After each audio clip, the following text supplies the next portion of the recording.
Gigabit Internet issa f'Malta. Gawdi mill-Giga Power biss mal-Melita Flexi.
Hey, Dad, can we give Lisa a ride home? Sure.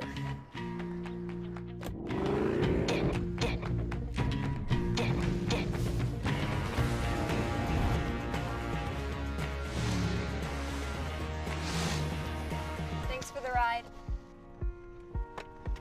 The new Porsche Cayenne. There's nothing like the feeling when you sports car together.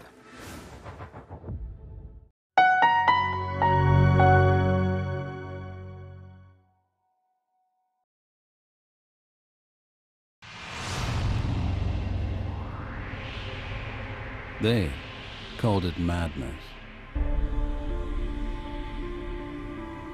Building the car of your dreams yourself. Madness. Putting the engine in the back. Madness. Launching a turbocharged super sports car in the midst of a worldwide oil crisis. Madness. Taking a sports car into the desert and taking the insights gained there back onto the streets. Madness. Building the first hybrid car on Earth. And when its time had come, the fastest one on Earth. Once more, they called it madness.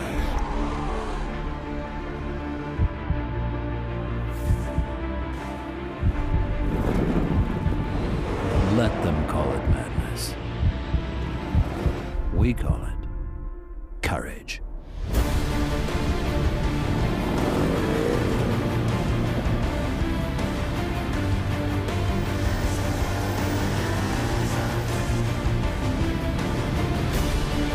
The courage to build a sports car with 4 business class seats. The courage to upgrade not only the driving, but also the driver.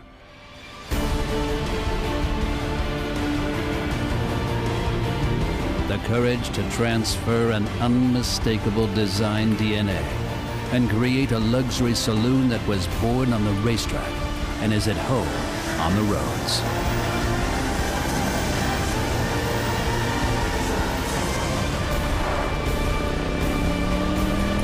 The new Panamera. Courage changes everything.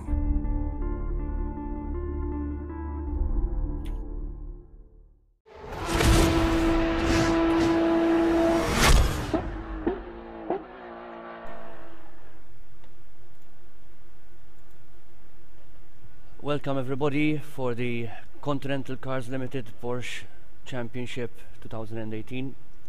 Today we are doing the 6th round at the Red Bull Ring track. As usual, we have our commentators with us. Today we have 2 new commentators. We have Tyler Parker and with him Felix van Delft. Welcome everybody. Currently we have the Hani Al-Sabti leading this championship along with Kevin Siggy and Risto Capit, and obviously we don't know yet who the winner is because we have 3 more rounds actually with today's round, so we don't know yet who is going to be the winner. And the winner, most of you already know what it is. The winner, the overall winner, will have a Porsche experience at the Intercity track in Istanbul thanks to Continental Cars Limited and Porsche themselves. With me, as I said, we have Tyler and Felix van Delft. On to you guys. Well, thank you there, Justin. Again, I'm Tyler Parker, and with me is Felix van Pelt.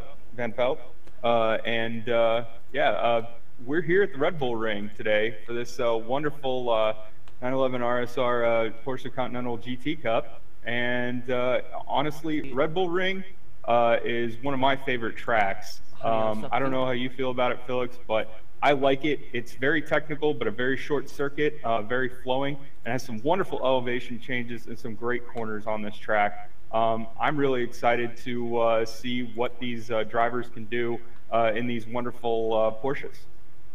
Yeah, definitely. It's a great track. 10 corners long, only 4.3 kilometers long. So it's going to be, I think, some exciting racing that we will see here, especially with the elevation changes. Braking can be difficult, especially with these kind of cars.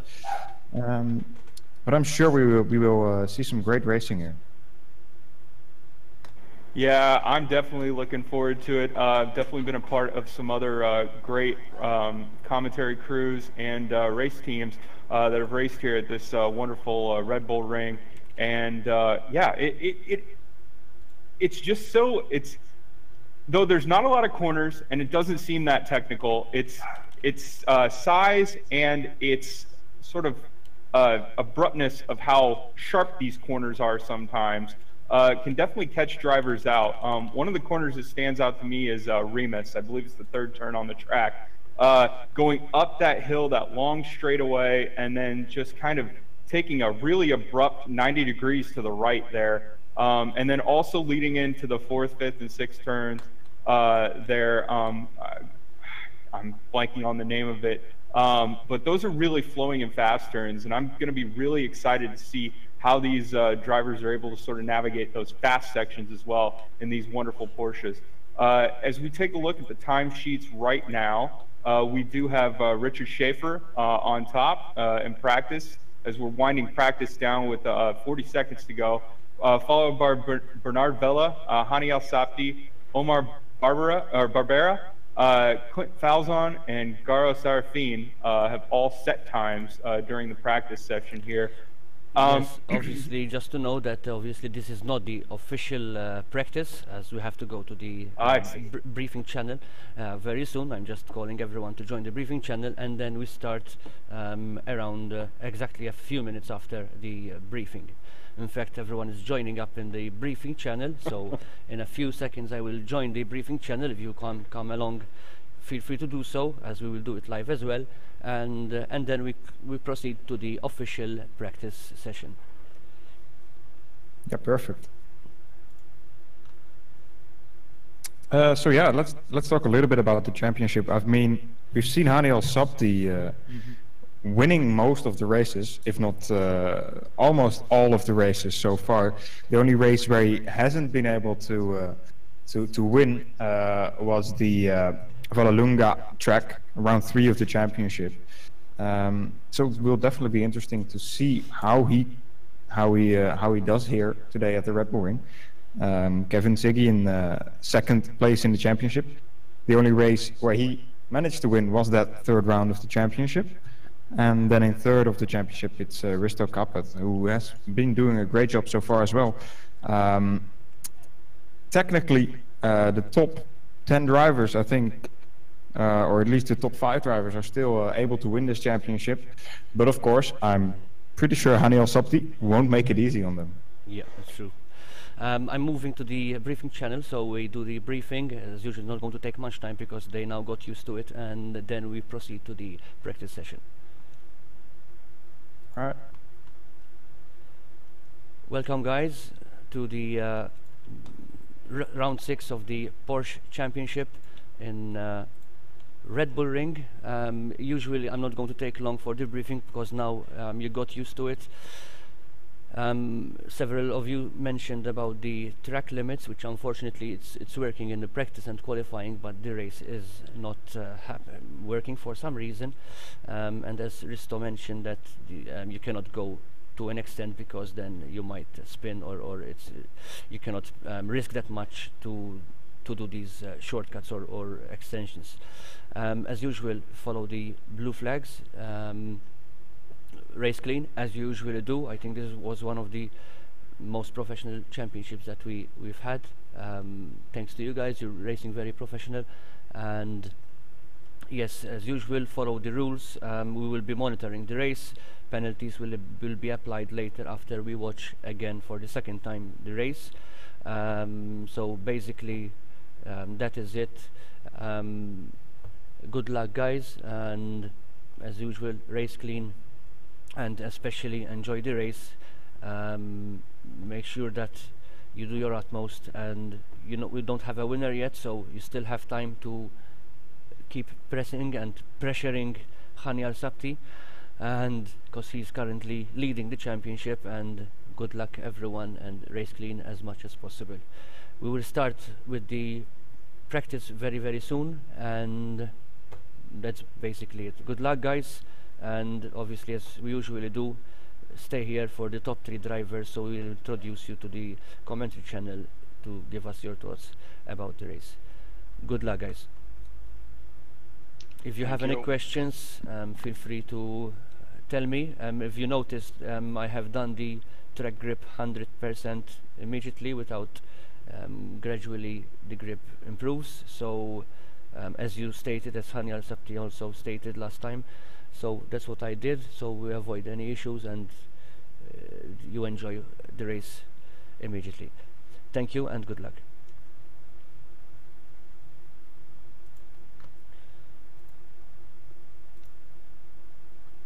So we're back. Hopefully we have another race, another perfect race, as we usually do, for Tyler and Felix, who are not much into this championship. In fact, this is, I think, the first. This is the first commentary with us. I'm sure that you're going to enjoy it because it's a quite challenging race, especially the top drivers. I hope you will enjoy it, and that's all about it for me. On to you guys. Well, thanks again there, Justin, and I'm sure I'm speaking for Felix as well. It's wonderful to be here commentating on this championship, and how professional been basically portrayed to us so far. One of the better championships out there, and we're looking forward to a great race today. Yeah, definitely. Thanks to the whole organization at World Pro Racing for having us here for the commentary. I think the practice session is about to kick off. 15 minutes, I believe. First practice session, then we will go into a qualifying session of 30 minutes. And then the race will take 1 hour here at the Red Bull Ring. Yes, and as per, and I'll have Justin hop in there if I get this wrong, but as per also regulation, we will be performing pit stops between the 50th and 15th minute. They need to perform at least one pit stop during the race. If I'm not mistaken there, Justin informed me earlier.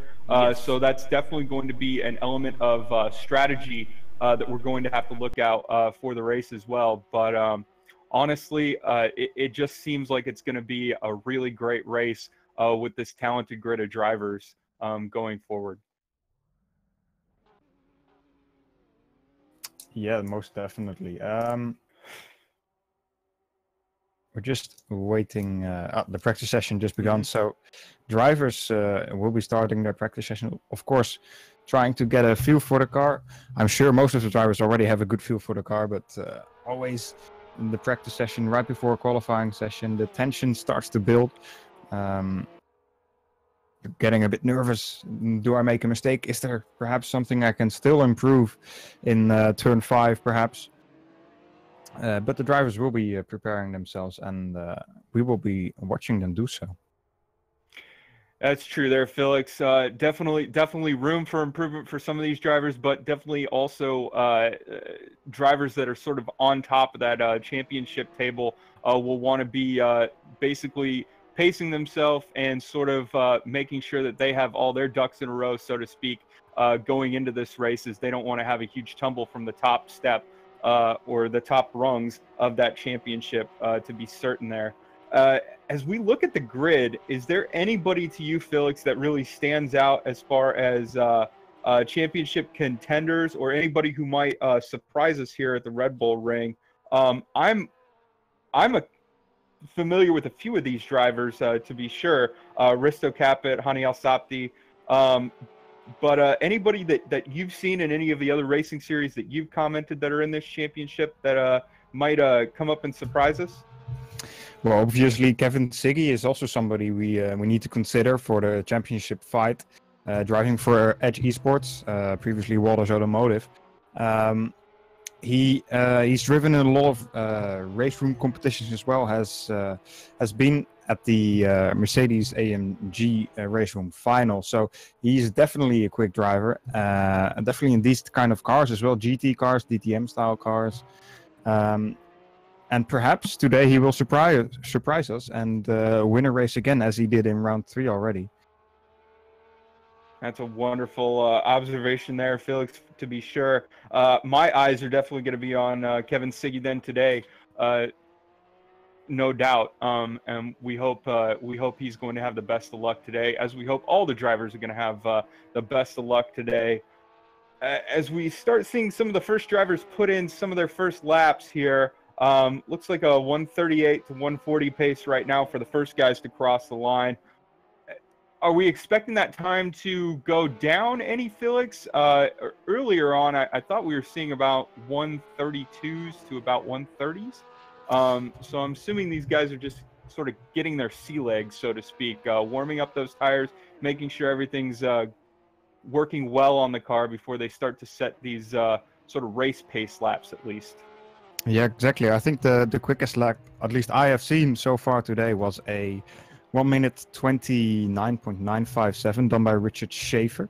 I think in the session right before we switched to the official practice session.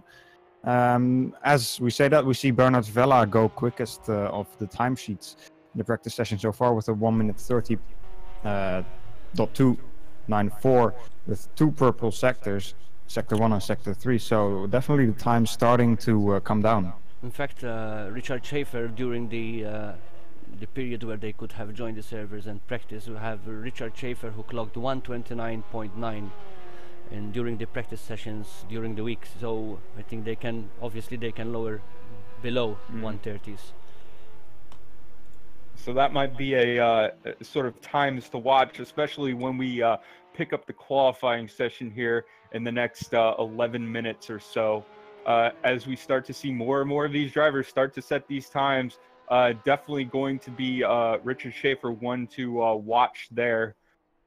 Now, I have a little bit more experience with a lot of the Formula cars and whatnot, so I can give you my technical analysis on these. But these GT3 cars, especially these Porsche 911 RSRs, the Cup cars, 2017 Cup cars, I don't have a whole lot of experience. I'm hoping you do, Felix, and sort of highlight some of the things that the drivers can do with these cars around this track to sort of maximize the lap times that they're going to want to shoot for in practice, race pace, and qualifying.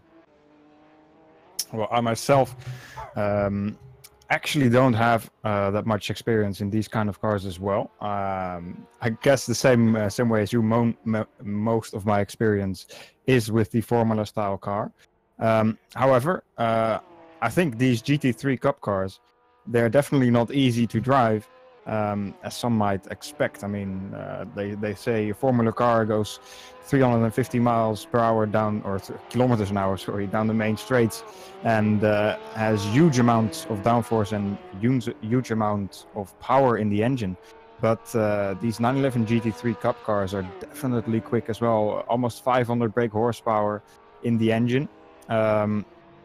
And they only weigh about 1.2 tons, so definitely quick cars. They go quickly around this track as well. So let's.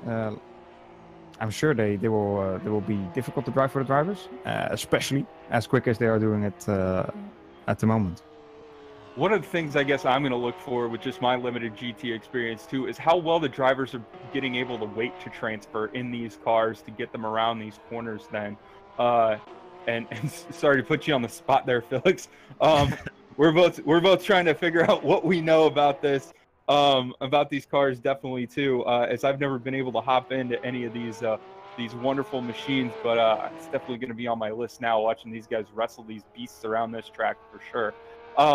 But I'm going to be looking at weight transfer and how much momentum they're able to carry, at least for me, on corner exit out of these things, because I feel like that's going to be the biggest thing, especially around this Red Bull ring, is if what I've seen in the past in other series is if you get your momentum stalled on this ring, you can get swallowed up by the field so quickly because of the length of this track and the sort of technical nature of a lot of these corners. A lot of these corners require you to not overdrive the car, but definitely drive the car up to the limit to really set up the corners that are coming up, especially coming out of the third turn there, and setting up for that sort of fast section that we get into toward the back half of Sector 2 and into Sector 3 at this Red Bull ring, to be sure. But are those going to be the same things that you're looking for, Felix, or even Justin, with these cars, and how they're going to handle? Yeah, these cars obviously they don't have the amounts of downforce as Formula cars have, and you mainly rely on the mechanical grip the drivers also put into their setups. It's also obviously a big part of setting up your car, making sure the suspension is just right for the corners that you need to do here. And I think setting up the cars is also quite difficult here at this Red Bull ring, as it's such a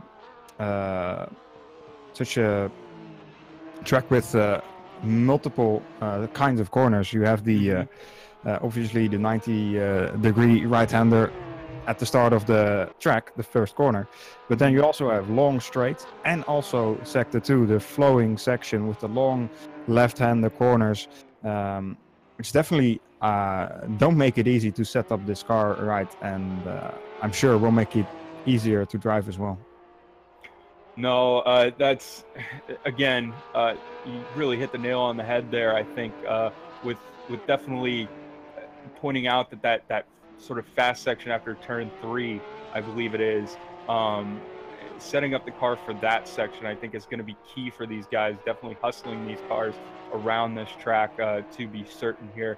As we're approaching now about 6 1/4 minutes left here in practice. And we'll take a look back at the timesheets here and see if anybody has been able to sort of break that sub 130 barrier, as we unfortunately see there.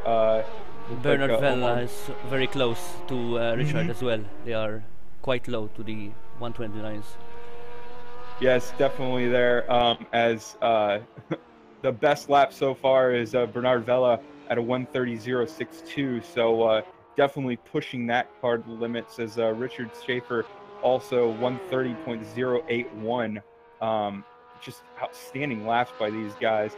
I gotta think Risto Caput is going to knock on that door as well. But then again, I look over and see Kevin Siggy sitting there in fourth as well.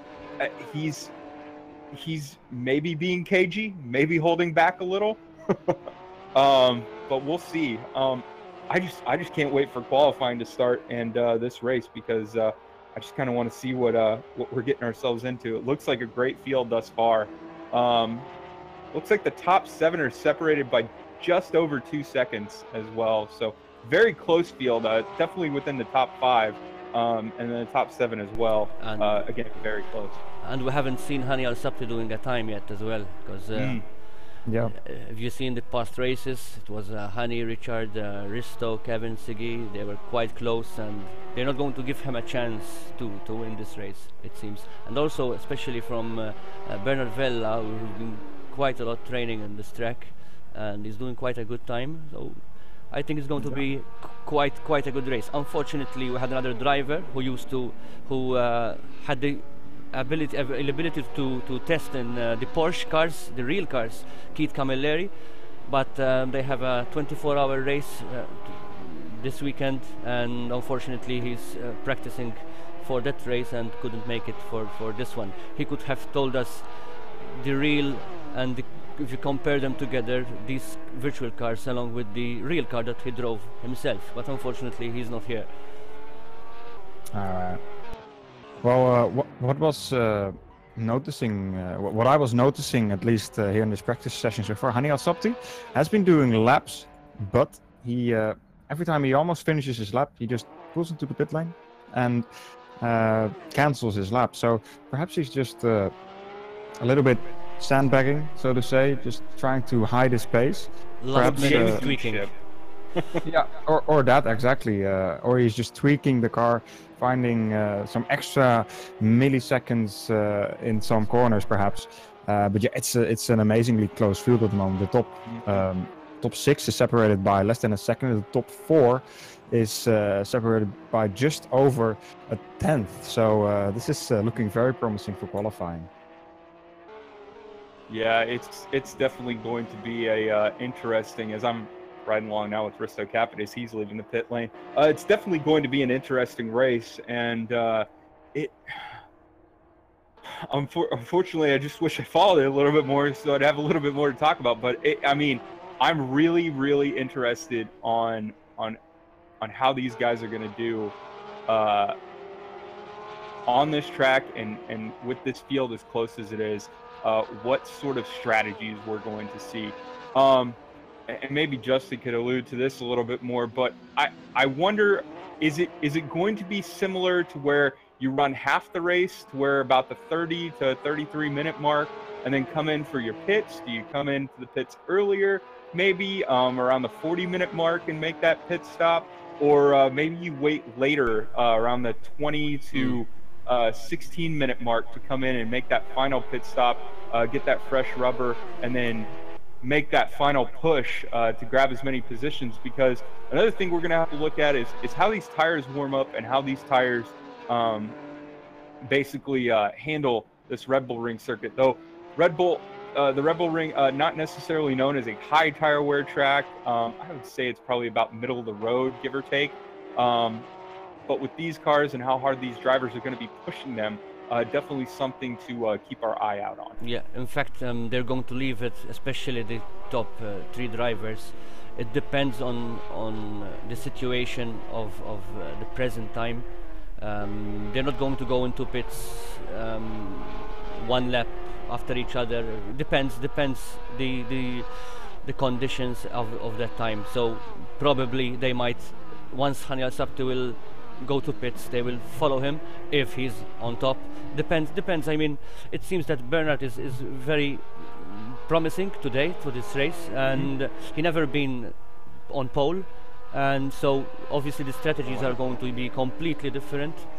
And obviously I've been watching and broadcasting these races, and it's going to be very, very, very close, and we never know exactly at what time they're going to pit exactly in which lap. Obviously there's the mandatory pits, but probably, as from my experience, they're going to leave it for the very last moment.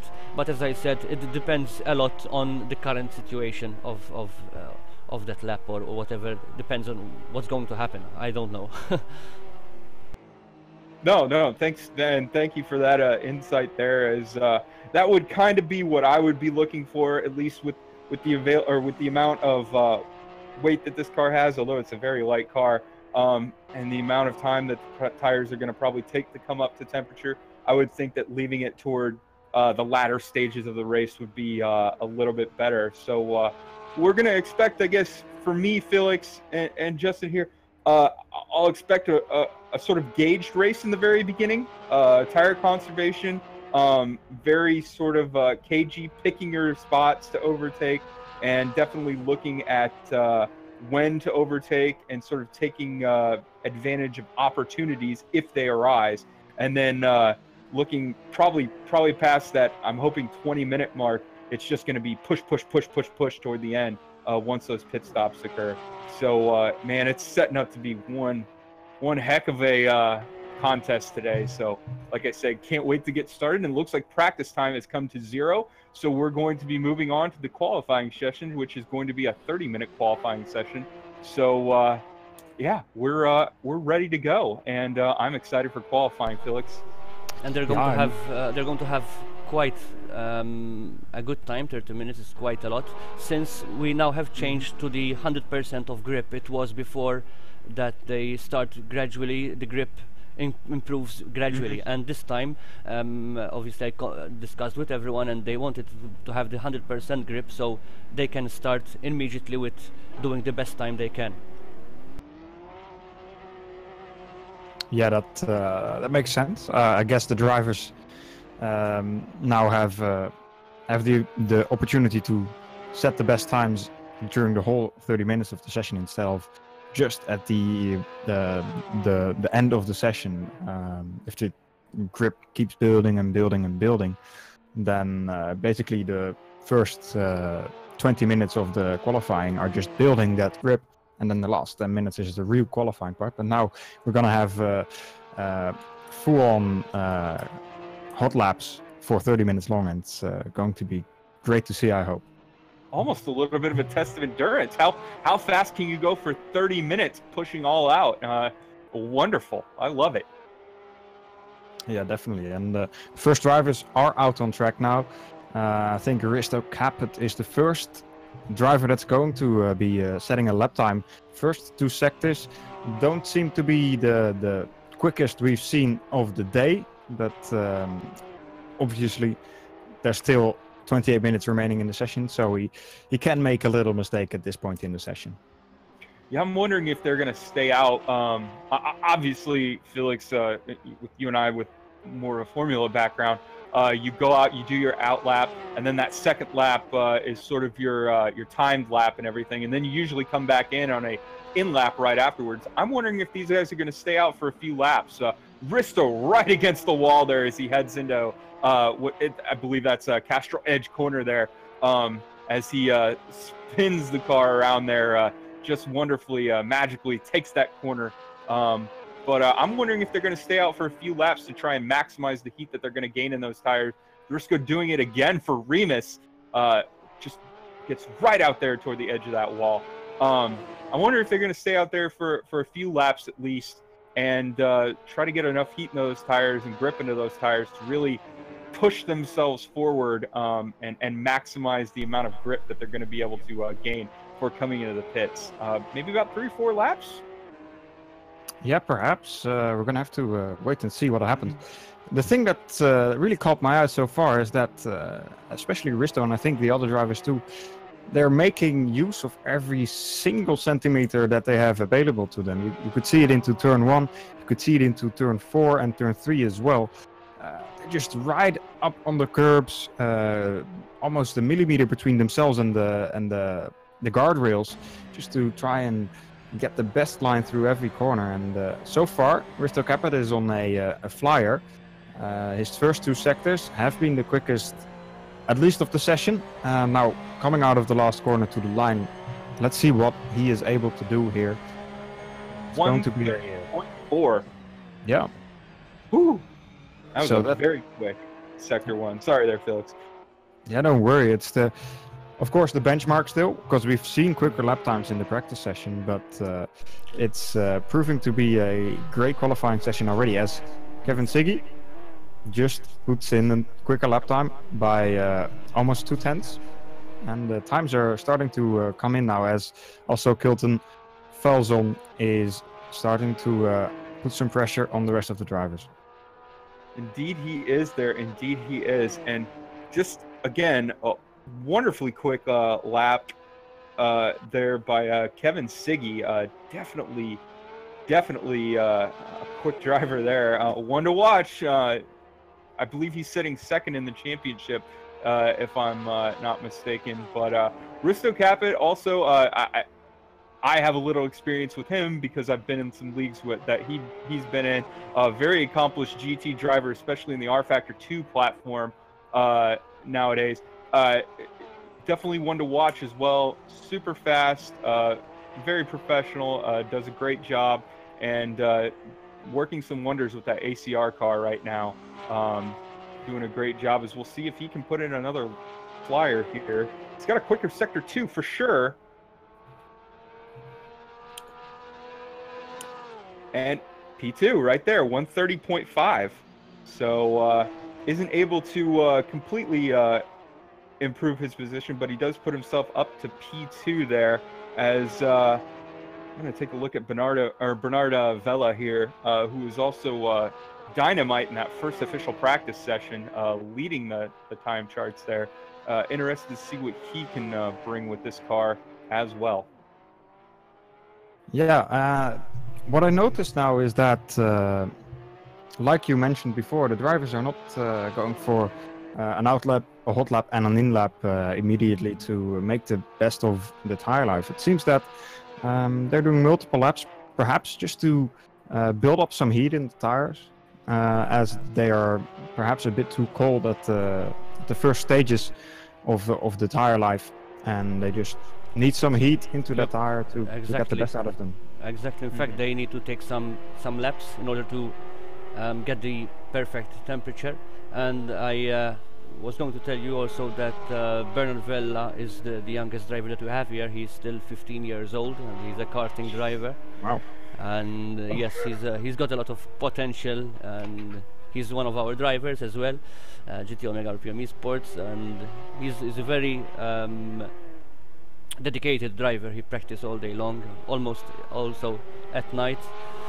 So yes, he's a very promising driver, and having a 15-year-old driver in our championship is awesome for me, seeing young drivers participating in sim racing.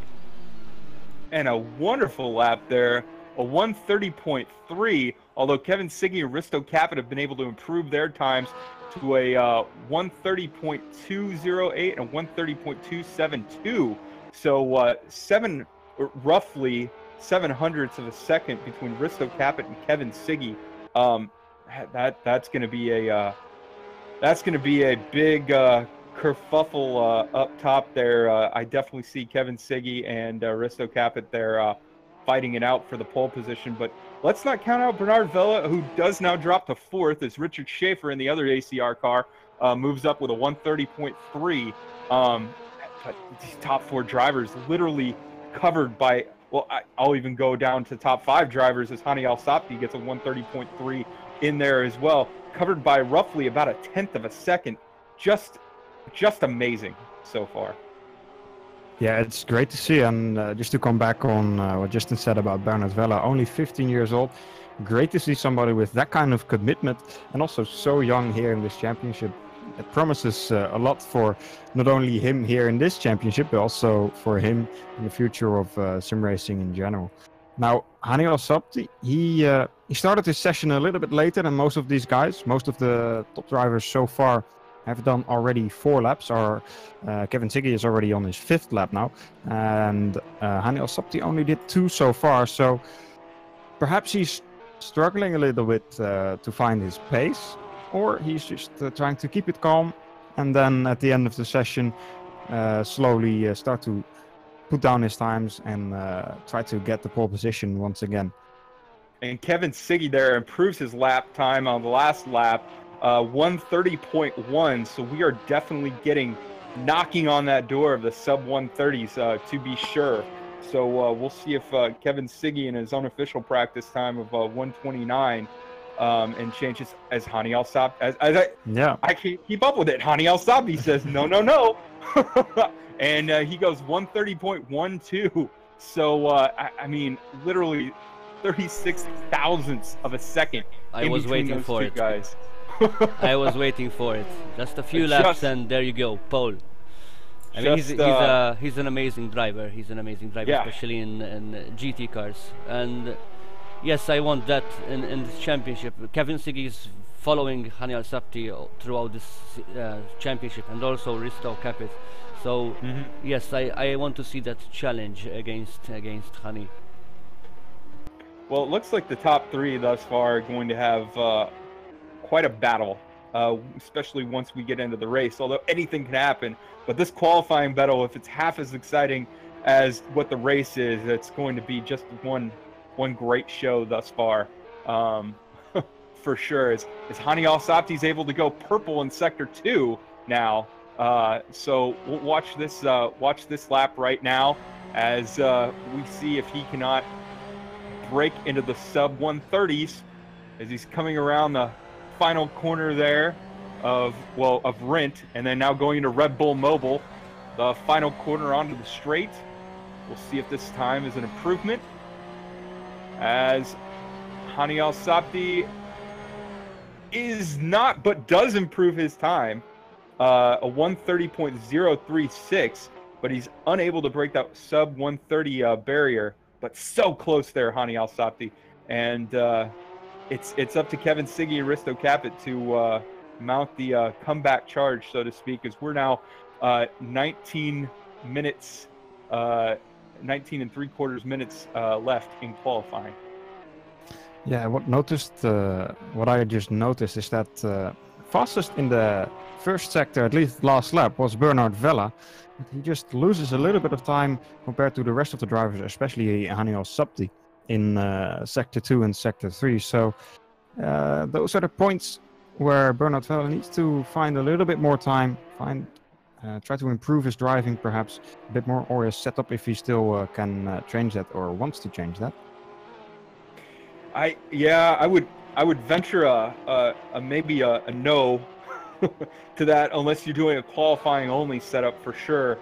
For Bernard Vella to monkey with the car that late. Although he does put his personal best now in of 37.4 in sector 2 right now. But sector 2, I mean, again, huge and immense talent there for that 15-year-old. But that sector 2 area where you're going through Roch and if I can remember the other corner name there, Worth Curve, that area, very, very technical, but very fast and flowy. So you definitely need to be, as he isn't able to improve his time, but you need to be able to be very smooth, yet very deliberate through that area. As Bernard Vella now is able to improve his time, leapfrogs Richard Schaefer there, up to P4 at a 1:30.2. Again, basically the top 5 are within 0.3 of a second of each other, and it is just amazing thus far what these top 5 drivers have been able to do in these GT cars for sure. As we'll take a look a little bit farther into the pack and sort of take a look at the other guys who are going to be competing today, and who are more than capable of stealing a win if any of the top tier guys were to falter during this race or get involved in anything. As Omar Barbara here is a minute. Sorry, that's his best lap. A minute 30.6, holding down 6th place. Justin Baruki, am I saying that right? Barukai. Yeah, correct, Baruki. Baruki. All right. Well, Justin Baruki is holding steadfast in 7th place with 130.18. And Clint Falzon also doing a great job with a 132.1. And Garo Sarafina with a 130.7 are our field as of right now, or our complete field for today. So we have 9 drivers who are going to be competing for this race win today, and all of them doing just a great job. Even in 9th place, still within touching distance of less than 3 seconds spread between them and the first place driver. So great job to Omar, Justin, Clinton, and Garo for hanging in there and doing a great job and putting forth their best effort. And we're hoping to see some interesting strategy calls and good maneuvers from them as we're approaching the 16-minute mark roughly in qualifying here. We do have Hani Al-Sabti back out on the course, putting in what looks to be like some preliminary warm-up laps. And we'll just keep you updated on the whole as Risto Capit has been able to leapfrog his teammate Richard Schaefer there with a 130.121. So he shaves off. He's under a 10th under what Hani Al-Sabti's time is. So we'll see if Risto isn't able to put down a flyer this next lap and see if he can't challenge Hani Al-Sabti here for pole position. Still, again, also looking for a driver to basically eclipse that sub 130 mark as well. So one of the things we are looking for in qualifying today. Yeah, exactly. The last lap of Risto Caput, his second and his third sector were definitely on point, up there with Hani Al-Sabti's sector times. But his first sector lost almost 2/10 compared to Hani Al-Sabti there. So that's the place where Risto Caput needs to be looking at the moment to find some more time. As Hani Al-Sabti is purple in the second sector right now and a good first sector. Last sector is going to be important for him now as he crosses the line. And he goes sub 130, a 1 minute 29.852. A great lap time there by the Dutch driver. That was a beast of a lap there. A beast of a lap. Oh my lord. I will say this though, let's keep an eye on Kevin Siggy as well, who went purple in the first sector. We'll see what he can do coming out of sector 2 here, as he should be coming up on the timing line at personal best, but not the fastest, although he's roughly around the same time that Hani Al-Sabti has been able to do. So it's all going to come down to the Kevin's ability to masterfully not lose any time and maybe gain a 10th here on Hani Al-Sabti in the final sector as he comes around Red Bull Mobile onto the front stretch here as he comes across the line. And here we have the time up on the board. Oh, and Kevin Siggy. So close. Still unable, though, to beat that sub 130, but so very close. Puts in a 130.016. But Hani Al-Sabti right now, class of the field at a 129.8. Amazing. Yeah. is the thing that I can think of there, Felix. Just an amazing lap there by Hani Al-Sabti. Maybe it was a little gamesmanship we saw in the official practice there, sitting in the pits, not letting everybody know his pace there. But either way, you still have to transfer that and put down the time on course. So definitely fair play to Hani there, and wonderful job. Yeah, what you could see, Hani Al-Sabti wins most of his time in Sector 3, and I think mainly in the last 2 corners of the track. He just throws the car in there so aggressively, and the car just sticks for him, which is great for him, of course. But the rest of the drivers, especially Kevin Siggy, need to find almost 2/10 to get close to the time of Hani Al-Sabti there. Yeah, it's just short of amazing. I mean, he's just doing such a great job, really maximizing out, like you said, the Sector 3, but also Sector 2. I feel like he's really mastered that very high-speed sector better than most of the drivers out there. It seems like even with all the drivers out there, he's able to basically shave off about 2 to 4 tenths of a second between those times on all those drivers. So that second sector there, especially important to Al-Sabti as well, with basically getting him where he's maximizing or minimizing the amount of time on track, minimizing his time and maximizing his speed through that sector. Yeah. So Risto Caput on a lap once again. First sector not the best. This is his first lap in this stint of qualifying runs. We saw that already before in the qualifying session that most of the drivers do about 4 or 5 laps just to get some heat into the tires first and then really start to attack the track and start to get the quicker lap times. So I'm guessing that's exactly what Risto Caput is doing now. Obviously, the time is starting to run out a little bit. We're already past the halfway mark, only 11 minutes remaining. So the pressure is on for Kevin Siggy, Risto Caput, Richard Schaefer, and maybe even Bernard Vella, because at the moment it's looking like Hani Al-Sabti is definitely the quickest here. Indeed he is at the moment, but anything can happen, like you said. We've got about 10 and 3/4 minutes left here in qualifying, and I'm sure there's going to be a rush basically within the last 4.5, 5 minutes of practice to get those cars back out there, get those tires warmed up, and make those final attempts at qualifying laps to be certain there, Felix. I'm just wondering who's going to have the better of that. Is it going to be Hani? Is it going to be Kevin? Or is it going to be Risto? Let's not also count out Richard Schaefer or Bernard Vella, who've been able to keep relatively close. Although that last last qualifying lap from Hani Al-Sabti really blew the doors off of everybody, I believe. But I've been hanging around that area, the top 2, top 3, basically the entire day, and I've even been up there to sort of touch it at times. I'm interested to see if they can maybe pull out some magic and basically get themselves in a better position than what they already are, past Risto and Kevin.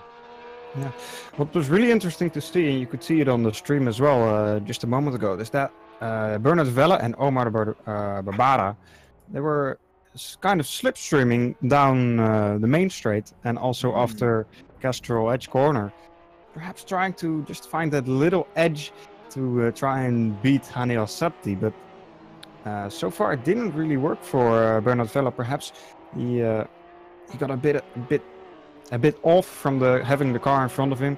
Obviously, the slipstream in these cars can be quite useful, but then also, would you want that on a qualifying lap? Would you want the car in front of you not knowing exactly what he is going to do, perhaps? No, I mean, I think that's a definite issue you're going to want to think about. Though you can make substantial gains from drafting off of your teammate or even an unsuspecting competitor. Yeah, that sort of, especially if you're trying to put in sort of an installation lap and then a warm lap is what I'm going to call it, basically a pre-hot lap and then a hot lap there. You're going to want to maximize the amount of drafting that you can do in that. And I'm wondering if that's just a little bit too dangerous for these guys, especially with a car in front who may or may not know what's going on or what you're utilizing him for in front, to be sure. Yeah, so Kevin Siggy at the moment, purple first sector. We saw already that his second and third sector lack a little bit compared to Hani Al-Sabti. So let's see what he can do on this run. if he's good in the first sector, perhaps he manages to find a little bit of time in the second and third sector as well. Gonna have to keep an eye out on him. Second sector, not the best, and I think this lap is not going to be an improvement for him personally, and also, or definitely not going to be an improvement over Haniel Sapti's time. But this is only his first lap of this run, so definitely still looking good for him, because the tires perhaps are still a little bit cold. When they get warmer, perhaps he's able to even go quicker than Haniel Sapti. It's definitely something that we should we should keep an eye out on for sure.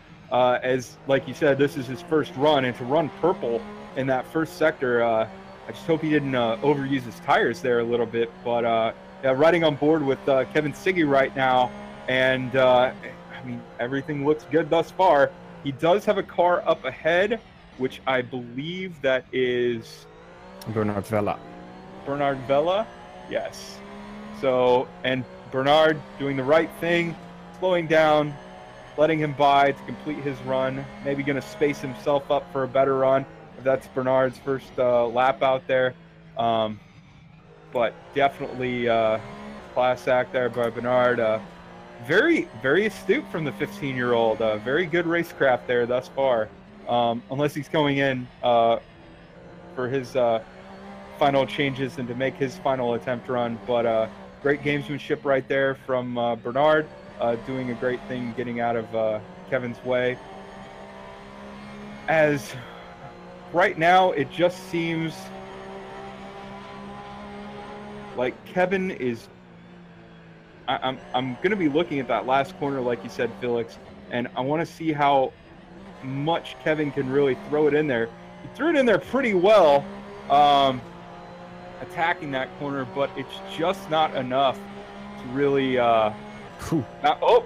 almost enough though. It's close. Almost enough. That was an amazing lap there. Does break that sub 130. I was looking at his splits though, and I was like, it just doesn't seem enough, but he found a jewel. If he could save it another 10th, I think he could definitely do it. So this might be the lap, but he found a jewel of a... This might be the lap, but whatever it was, to basically gain so much time in that third sector there. So maybe doing something, maybe looking at some of the lines that Hani's been able to do, and seeing, well, if that works for Hani, it might work for me. Yeah.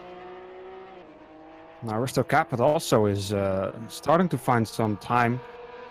His sector times starting to look good, but again, that last sector for him not working out as well as it is for Haniel Sapti and Kevin Siggy at this moment in time, and he is parking the car to go back to the pits and try for another run. Now there's only just over 4 minutes remaining in this session. What really caught my eye now is that Haniel Sapti, he's basically only done his first run, and then just sat in the pits and just watched the other drivers. The pure calm that's coming off of him is amazing to see. He's just so confident that his lap time that he currently has is good enough, at least for now, at this point in the session, that nobody else will get close to it, and he's not even on track to try and protect that lap time. Yeah, I think if he sits in the pits any longer, he's really not going to be able to maximize anything if he would have to defend that. So that might be something the other drivers are taking into account. But unfortunately, I think Kevin Siggy's the last lap was the ultimate lap that he could do. The lap before, or this final lap here, was 130.1. So that 129.9 was the ultimate lap, as I think his tires are a little bit forewarned, so to speak, and not providing the maximum amount of mechanical grip, as his first sector time was about a 10th off of Haniel Sapti's. So that probably won't get the job done. Although he runs roughly the same amount of time in sector 2 as Haniel Sapti, so we'll have to see what he's able to do with it. At 37.2 at 37.2 were the splits. As he's heading into Red Bull Mobile right now, and just attacks that curb over that sleepy policeman as, oh! And he knew he wasn't going to be able to make it, so he stops and pulls it into the pits right there as we have about 2.5 minutes left in qualifying right now. So I think Kevin Siggy is going to take P2 and concede that pole position right now to Hani Al-Sapti for the most part. Risto Capet is still on the on for a qualifying lap. He did his out lap last lap. He is on his first hot lap, so to say. His first sector was pretty good actually, roughly the same as Hani Al-Sapti, but we've seen it before. His second and third sectors currently are not up to the level that they are for Hani Al-Sapti. Oh, he runs a little wide coming out of rock. Oh, but still about a 10th off of Hani's time. So I think he's trying to warm his tires to make sure that the next lap, which is going to be his last lap, as there are only 1 minute and 26 seconds remaining in this session. I was going to say, Risto, don't hang it out too far to dry. Oh my. Yeah, this will be the lap. This is the money lap for Risto Capet. So we're going to want to definitely watch to see what he can do on this lap, because he's going to have to maximize the corner entry, the corner exit. Definitely get good drives off the corner to be certain. So we'll see what this first sector time is coming up here. And he goes green. So roughly almost the same amount of time. It has to be the exact same amount of time as Hani Al-Sapti's, because they are literally both green on this screen. Yeah, great first sector. Looking promising. Doesn't use as much track as what he has in the past going into Goldschlager or Goldschleiss.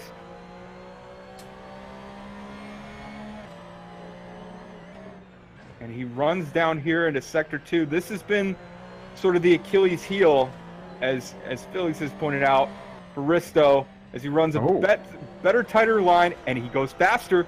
Purple sector. This is going to be very interesting with 9 seconds to go right now. This is it. This is for pole. We are going to see if Risto Capet, as he comes through Rindt, is able to hold on to this and take this pole position away from Hani Al-Sapti as he comes out of Red Bull Mobile. Can he keep it straight? Can he put down the power? Can he get this pole position as he crosses the line? Yeah. And he does it. Oh my Lord, that was a quick lap. That is an amazing effort there by Risto Capet, the Estonian driver. Taking pole position in the absolute last second of the qualifying session. Hani Al-Sapti is going to be hitting himself for not trying to improve his lap time. He literally did one run in this qualifying session and then went back into the pits and thought it was going to be enough. Or there has to be some other reason that he didn't do the rest of the qualifying session. But it seems that it's come back to him, and Risto Capet is on pole position. Indeed. Kevin Siggy was also able to improve his time just slightly, a 129.955.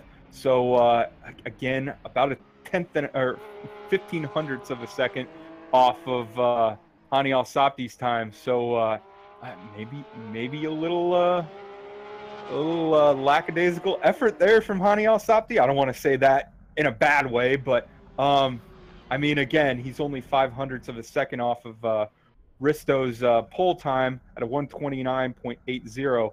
But shaping up to be a very interesting race for sure. Yeah, definitely is. The race will be 1 hour long. We've said it before we started the qualifying session as well. The pits will open with 15 minutes into the session, and then it will close with 25 minutes in the session. So that's the pit window where the drivers have to mandatory pit, and that's going to be interesting to see strategy-wise. Who's going to be the first one to pit? Who's going to be the one that gains the most out of that pit stop moment? But that's going to be interesting to see. and let's keep an eye out on that. Yeah, it's going to be an intense one, especially since Hani Al Sabti is second. So it's going to be a very interesting one. We'll see how Risto manages to take the lead, and obviously, because even though he's on pole, obviously he needs to take the first corner and have a good start, and hopefully, yeah, this is going to be interesting, I'm sure. Yeah, Risto hasn't won before in this championship, as we noticed already before. His best finish has been second place, round 1 and round 2. After that, hasn't been able to win a race. Finished third last round at the Nürburgring, and is on pole position now. Has a chance to win the race, but he has to drive for an hour in that first spot. It's not going to be easy at all.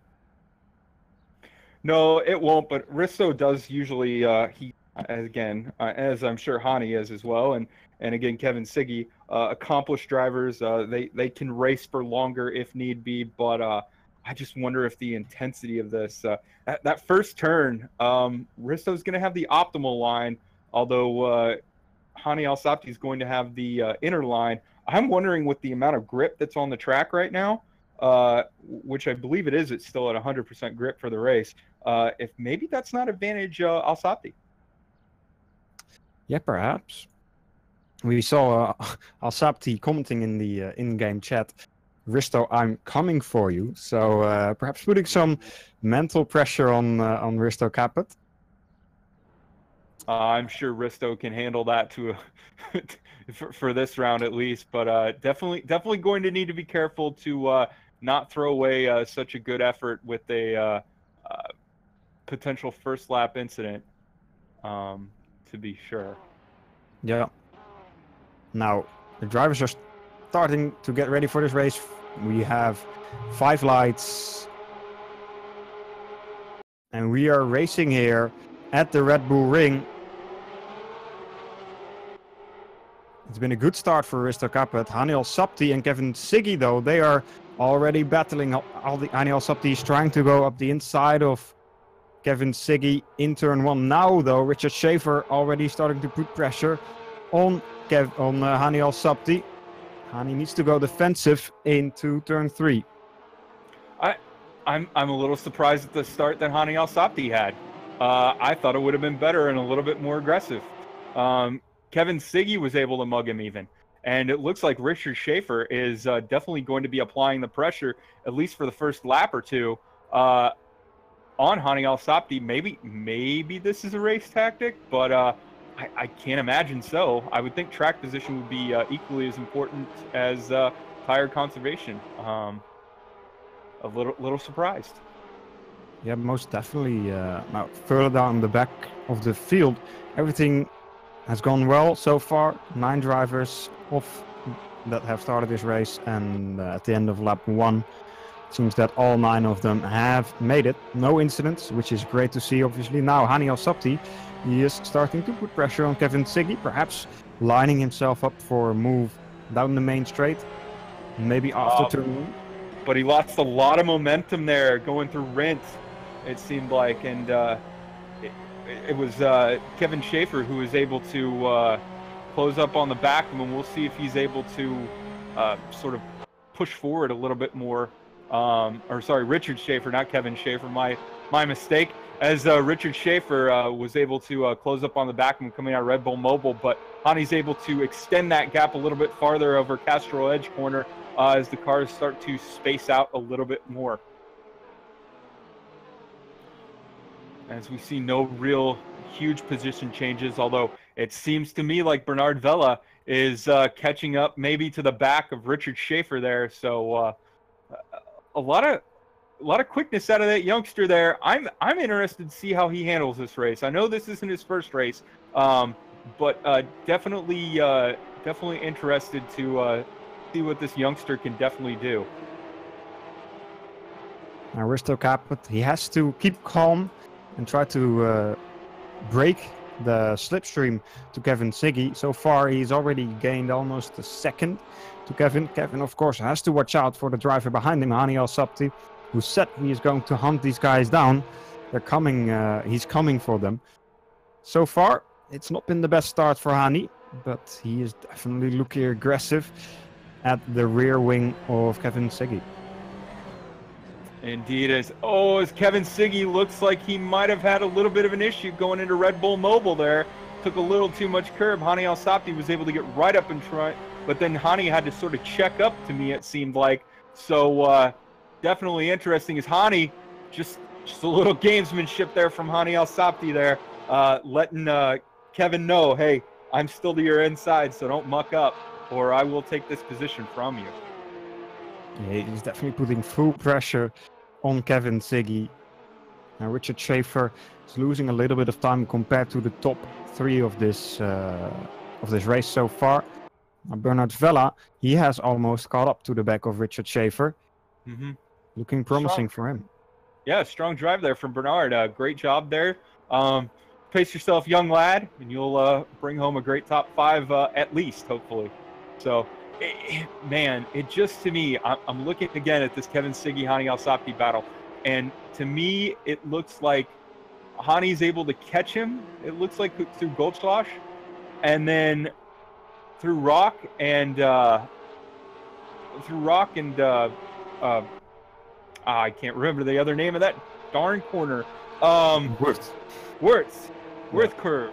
As we're going through Worth curve there, it seems like through Rock and Worth curve there that Hani is able to sort of catch back up, and then he really makes hay, so to speak, as he's going through Rent and Red Bull Mobile curve there, as he's just doing a great job of really sticking it to the back of Kevin Siggy there, as Kevin Siggy's starting to lose touch from Risto Capit a little bit, it seems.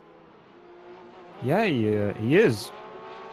And Hani Al-Sabti is still putting the pressure on Kevin Siggy. Perhaps that is the reason why Kevin Siggy is dropping back slightly. Yes, yeah. No, that's a good observation there, Felix.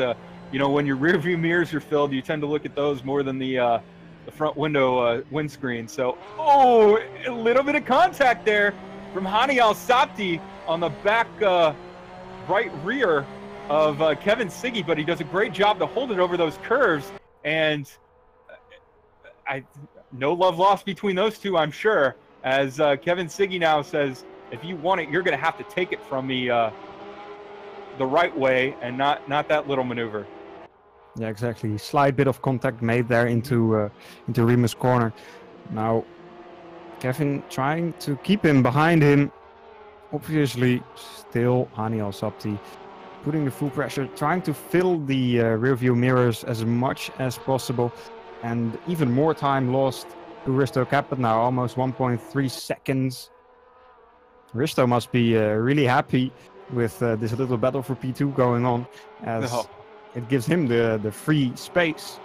Indeed, I'm sure Risto's in the car going good, rubbing his hands together as much as he can while driving this car. But yeah, this battle is exactly what he has to be wanting thus far. But again, I'm just watching Hani's car and just through Worth curve and those final and Rent and Red Bull Mobile, just as I'm looking in the back there, and it looked like was that Richard Schaefer got it up over the sleeping policeman out of Castrol Edge corner there, and that really allowed Bernard Vella to close up on him, as Bernard looking just not close enough to do anything, but kind of maneuver. Oh no! What has happened here? I was looking at the wrong battle. Turn 3, there was contact between Hani Al-Sabti and Kevin Siggy. Now they have both lost the positions to Richard Schaefer and Bernard Vella. Kevin Siggy immediately trying to take back the position from Bernard Vella. They were side by side coming to Rauch corner. Is Bernard Vella gonna stick it there? Ooh, more contact being made there by Hani Al-Sabti against the rear bumper of Bernard Vella. Hani Al-Sabti desperately trying to get past now after that mistake in turn 3 of this track. Yeah, unfortunately, I was following the wrong battle, but shame on me. Never go from the top spot, I guess. But yeah, odd incident early on in this race. But Kevin Siggy seems to have been able to rebound a little bit better than Hani Al-Sabti has. And Hani's going to have to pull some wily old veteran maneuvers on Bernard Vella, who's been strong this race. But Hani all over the back of Bernard as Hani opts to go to the outside of Bernard, but not able to get the pass. But gets a great drive off of Castrol Edge corner as we're going to look back and see Hani Al-Sabti door-to-door with Bernard Vella as they head up to Remus. We will see whether or not Hani Al-Sabti, who has the inside, Bernard Vella to the outside. Hani Al-Sabti makes his stick. Can Bernard Vella do a little bit of a switchback? No. Hani Al-Sabti is able to secure 4th place from Bernard Vella. Yeah, great bit of battling there between the two drivers. Bernard's not done, though.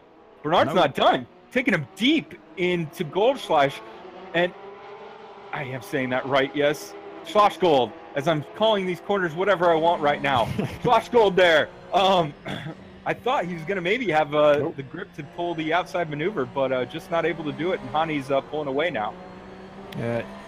A little bit more in front, Richard Schaefer is now under full pressure of Kevin Siggy. You could see him going wide slightly in the Rauch corner.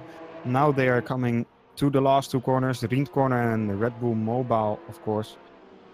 Kevin Siggy right on the rear bumper of that ACR car. You can read every single letter that's written there of their sponsors. Now perhaps a move into turn 1, perhaps after that into Remus corner. Indeed, and something to note right now, Felix, is both ACR cars 1 and 2. So are we going to see a little bit of holding up or trying to make sure that Risto can drive away and really control this race up front here with some of the with the ACR boys? Is Bernard Vella now able to make another maneuver there on the outside? We'll see if he can get it done into Remus, way on the outside, looking for the cutback maybe on Hani Al-Sabti. Bernard Vella is strong in that first sector. All I can say about that. He's able to drag right up behind Hani Al-Sabti and almost make a maneuver. And he's able to go so much deeper into Slosh Gold, it seems like, braking-wise than Hani is. I wonder if maybe that's due to Hani trying to conserve the tires a little bit more and Bruno just saying, hey, I want this position back. But definitely some great driving there by the youngster. It could also be that Hani Al-Sabti has some slight damage to his car. It's true as well, yeah. Of course, we can't say that for sure, but it's definitely great to see that Bernard Vella, the youngster, is feisty here and not taking for granted that Hani Al-Sabti just got past him. And I'm going to take a look at the whole field right now as we have almost a 4-second lead for Risto Caput right now. So Risto definitely walking away with this one, so to speak, as Richard Schaefer now crosses the line. 3.8 seconds now back to him. A little bit of a walk in the park now for Risto. It's his race to control, but it's also his race to lose. So definitely something Risto wants to keep in the back of his mind there. But and ever since Richard Schaefer has been able to get up into P2, he's been able to control the pace and keep these guys at bay. Kevin Siggy had a little bit of a go at him, but not really anything to worry himself about, although it seems like Siggy might be setting him up for a run right now, but he's just not able to get up close enough to that ACR car to really do anything other than just fill the mirrors. And Richard Schaefer is definitely handling that quite well thus far. Yeah, Hani Al-Sabti also seems to have found his rhythm a little bit more again. Running away from Bernard Vella and up to the rear bumper of Kevin Siggy now. Another time that Kevin Siggy has to watch out for the Dutch driver, because I'm pretty sure he knows by now that Hani is desperate to get past him. Yeah, this is going to be a pretty big shakeup in results thus far, as though we are only 48 minutes left, or 48 minutes left in this race, so plenty of time to still make maneuvers and make hay up to the front, so to speak. But definitely not in the position that I'm sure Hani Al-Sabti thought he was going to be going into this race for sure. Yeah, it's the great start of this 1 hour long race, and the driver is definitely not taking it easy in the first couple of laps, as we actually thought that in our pre-race analysis. But now Hani Al-Sabti diving up the inside of Kevin Siggy. He's trying to make the move. Seems to have done it. Kevin Siggy now will have some toe down the back straight. Coming up to Schlossgold corner. Is Kevin Siggy able to perhaps make a move? Oh, to the outside. Ooh, it'll be interesting. Side by side through the corner, though. Oh, and Hani just pushes him wide just a little bit. But, I mean, all fair play, though. There was nothing dirty about it. Oh, and what a maneuver. Oh, I thought Kevin Siggy was going to do it. He was going to dive it down a Roche corner there and maybe get Hani Al-Sabti. But it seems to really have nerfed his momentum. And unfortunately, he's going to have to work to catch back up to the back end of Hani Al-Sabti, who is now pressuring Richard Schaefer for that second position to make his run at Risto Capit now. All over the back of Richard Schaefer. Yeah, and like you said, Hani's just able to drive it into Red Bull Mobile a little bit harder than Richard is, and we'll see if Hani can get this move down the front straight. Yeah, Hani on the inside. Oh, sorry there, Don't Felix. worry. Hani on the inside, a little contact with Richard Schaefer, and both cars get a little loosey-goosey going through Castrol Edge, and that allows Kevin Siggy to get back by up into P2. Yeah, once again, some slight contact made with a car and Hani Al-Sabti. And once again, Hani Al-Sabti loses out because of that slight contact. Perhaps he's a little bit too aggressive, and he's losing out because of that, because it's the second time now already this race, and there's still 45 minutes remaining. In fact, they are one of the reasons that Hani Al-Sabti took over Kevin Siggy was that because they're taking the track beyond its limits. Have you seen from the first corner, they're going out of the driving line, which unfortunately we cannot do anything about it since Assetto Corsa doesn't consider it as an off-track. And that's why Hani Al-Sabti took over past Kevin Siggy, because he kept his line and could obviously drive through the corner much before Kevin Siggy turned for the corner. So I mean, it's up to their choice to go off track. Hani into the pit. Yep. Hani's coming into the pits at the 44-minute mark here. So roughly about 5 or so minutes, 6 minutes after the pits have opened officially for this mandatory pit stop, Hani Al-Sabti's coming in. I think he's got damage. And this never happened. Never happened. Hani Al-Sabti always took the last lap for pitting. And so I think it is his strategy more than if he has damage. I think he doesn't have any damage in his suspensions or something, because his steering wheel is still straight. And but I think it was a strategy for pitting before. Maybe he can get his position back, at least second position, with the strategy. It was a very quick stop though, so I do have to agree with you there, Justin. Great observation. It was definitely a strategy call. I wonder if it was just for fuel, because it didn't look like it was long enough for tires for sure. He was in the pits for maybe, I don't know, 3 seconds maximum in the pit box. Yeah, so, in fact, they can only refuel for just 1 liter and continue. So he definitely didn't change any tires or refueled. I don't think he have any major problems in his damages. Yeah. He makes quick work of Garo Sarafian, getting past him immediately in Rauch corner. Now it's onto him to just get quick lap times in, perhaps have a little bit of an undercut compared to the top drivers. Of course, now he has that free air that he didn't have before. And we have Kevin Siggy into the pits as well, who looks like he's going to be doing the exact same strategy as Hani Al-Sabti. And I believe that's Bernard Vella as well into the pits. Yep. Nope, it's Omar Barbara into the pits. Perhaps Kevin Siggy trying to cover Hani Al-Sabti so he can't gain too much time here in this phase where he has that free air. Now Kevin Siggy rejoins in front of Hani Al-Sabti and is able to perhaps disturb him a little bit more than he would have been if Hani just drove in free air. Indeed, that's definitely something that I was looking at, is where they sort of shuffle out for sure.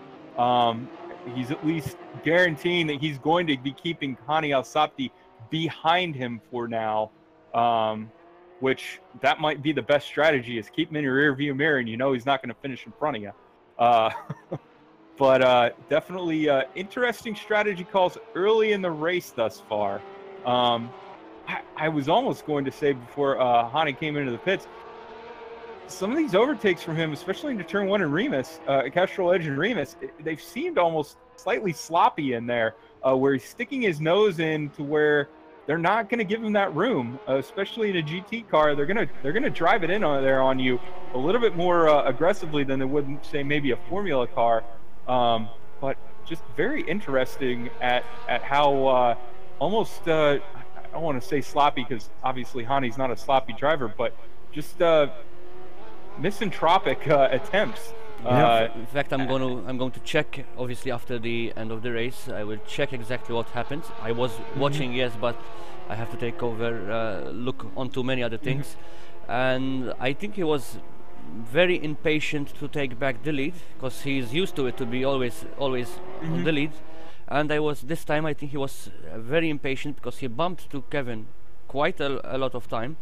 Okay, this is not all 100% his problem, because Kevin might be could have been braking much early, so therefore obviously he would have bumped on him. But I think this time he was very impatient to get back into the lead. Yeah, now Hani Al-Sabti is pushing as hard as possible. His first sector was almost 4 tenths quicker than Kevin Siggy's first sector, and Al-Sabti trying to make the most of this little bit of free air he has now to try and close that gap to Kevin Siggy as quickly as possible. Indeed, we'll give you a full field rundown here at the 40-minute mark of this race. We have Risto Caput in lead, about 6.5 seconds ahead of Richard Schaefer. Bernard Vella putting in a sterling performance up there in P3, doing a great job, and really not letting Bernard Vella, he's within roughly 8 tenths of a second of Richard Schaefer, so definitely not out of P2 yet. Justin Barucki, P4, doing a great job there. And then it's, what is that? About 13 seconds back to, I'm going to have to get a better timeline on that. Anyway, it's a few seconds back, or not a few seconds, it's over 10 seconds back to Kevin Siggy in 5th. Hani Al-Sabti, roughly 2 seconds back from Kevin Siggy to Hani Al-Sabti in 6th. Omar Babara, who's coming to make a pit stop here, and it seems like we've also had the other 2 pit stops of Garo Serafina definitely coming out of the pits, but Omar Babara in 7th, Garo Serafina in 8th, and Clint Falzon in 9th right now is a full field rundown right there. And yeah, this race has definitely been exciting to be certain here. A lot of interesting strategy early on, as we have had Kevin Siggy and Hani Al-Sabti come in around the 44-minute mark to make their first pit stop, and possibly not their only pit stop of the day, though. Definitely interesting, to say the least, that strategy call. Something that we haven't seen a whole lot of before. Yeah, in the meantime, Risto Caput is he's just cruising at the moment, trying to make sure he gets to the end of the race cleanly, making as little mistakes possible. Of course, he has to keep in mind how far back Kevin Siggy and Hani Al-Sabti are, so they can't make some sort of undercut to him. But he's doing a great job so far. 7-second lead to his teammate Richard Schaefer, who is also doing a great job. Bernard Vella just did his pit stop, will be dropping back behind Kevin Siggy and Hani Al-Sabti, actually. So that is Bernard Vella's pit stop. Indeed it is. Interesting that I would have thought Bernard maybe would have had a little bit more of a gap there, but looks to not be the case, as Hani Al-Sabti and Kevin Siggy have been able to get right after it, to be certain, on Bernard Vella there. But still, the youngster not out of the hunt. we'll see where the strategy falls for him. And I would assume at least a top 5 salvageable for him today with the way things have been running so far. Yeah, definitely. Now it seems that Richard Schaefer is also coming into the pit lane for his pit stop. Risto Capet still out on track. Probably will pit the last. Like Justin said, Haniel Sapta had the strategy that he pits last most of the times when he's leading the race. Perhaps Risto Capet taking example from Haniel Sapti and doing the same here today. And Justin Barucki in as well, right behind Richard Schaefer there. We haven't talked a whole lot about Justin Barucki. Great job thus far, as it looks like Bernard Vella is just going to pip him for that position as I go backward on the camera. Yeah, Bernard Vella is just going to pip him, but Justin Barucki basically right on the rear bumper there of Bernard Vella. So Bernard, you're going to have a little bit of a fight there for P5, it seems like, for sure. Yeah, and after the pit stop of Richard Schaefer, he came out behind Kevin Siggy and Haniel Sapti. I think before the pit stops, he was in front of the two. I'm not 100% sure, so please correct me if I'm wrong, but it seems that the undercut that Haniel Sapti and Kevin Siggy are doing is working out for them, and perhaps Risto Capet has to watch out a little bit as he's coming into the pit lane right now. And Felix, if you want to stay with Risto there, as I'm watching Haniel Sapti and Kevin Siggy right now, as they're heading into Rent right now, we will see as they head through Rent, no problem there. Haniel Sapti still not able to gain any significant amount, as they're heading out of Red Bull Mobile right now and up the straight, crossing the start-finish line. Yeah, take us through there, Felix, if there's going to be a pass for sure. As they're heading into Castrol Edge corner right now, I can hear Risto in the distance. I can't see him yet on my screen, but yeah, it's going to be very close. That 6.5-second lead basically is evaporated. Yeah, only roughly 2 seconds between them now, and Risto Capet also didn't have the best of pit stops. I think he slightly missed his pit box, had to reverse a bit. And this a can little change bit of everything, yeah? Yeah, no, definitely. And I think a very cagey call by, I want to say Haniel Sapti, great call, but even better call from Kevin Siggy. Hey, I'm going to pit before that undercut really becomes an advantage for you. I'm going to pit the lap after you and make sure that I'm ahead of you. I mean, amazing strategy call there by Kevin Siggy and the Edge Esports guys. Just great job. Yeah, definitely. As a race strategist at heart, those calls are what get me really excited about racing and everything. But Kevin's definitely going to have his work cut out for him, though, is keeping Hani behind him today.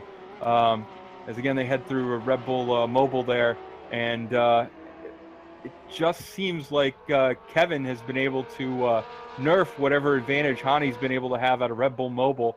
But Hani's able to sort of make hay here as so close. I thought there might have been contact because Hani's been getting very close to Kevin Siggy there and just kissing the back rear bumper of that Porsche 911 RSR with his front bumper of his Porsche, and just giving Kevin Siggy a little bit of a Rubbins Racing vibe going into Castrol Edge corner, it seems like, for the last few laps, telling him, hey, you need to get going. So Haniel Sapti's falling back a little bit, and we'll see if he's able to gather up the momentum and catch up. But it seems like Kevin Siggy is closing in on Risto Capet a little bit more.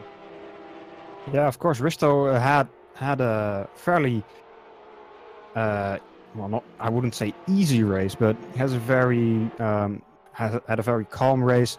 Didn't have to defend for his position much. Just could stall off that pole position and make a gap to the drivers behind him. But now it's starting to look otherwise. Kevin Siggy is closing into him, and perhaps he can line himself up for a move. We're almost halfway through this race, 2 minutes remaining in the session, so anything can still happen.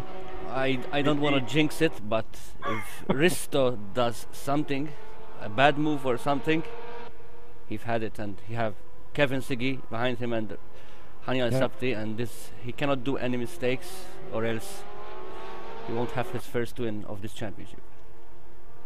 Exactly. And Kevin Siggy now setting his personal best lap today, almost what is that, 5/10 quicker than Risto Capit's last lap.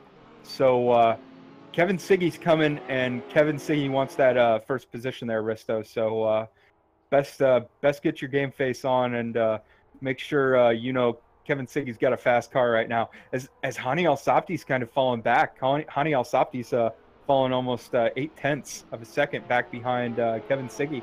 I wonder if he just pushed the car a little bit too much, trying to get past Kevin Siggy, or if he's saying, all right, you two go ahead, fight, and then I'll come in and make it interesting. Once you two start slowing each other down, I'll catch back up to you.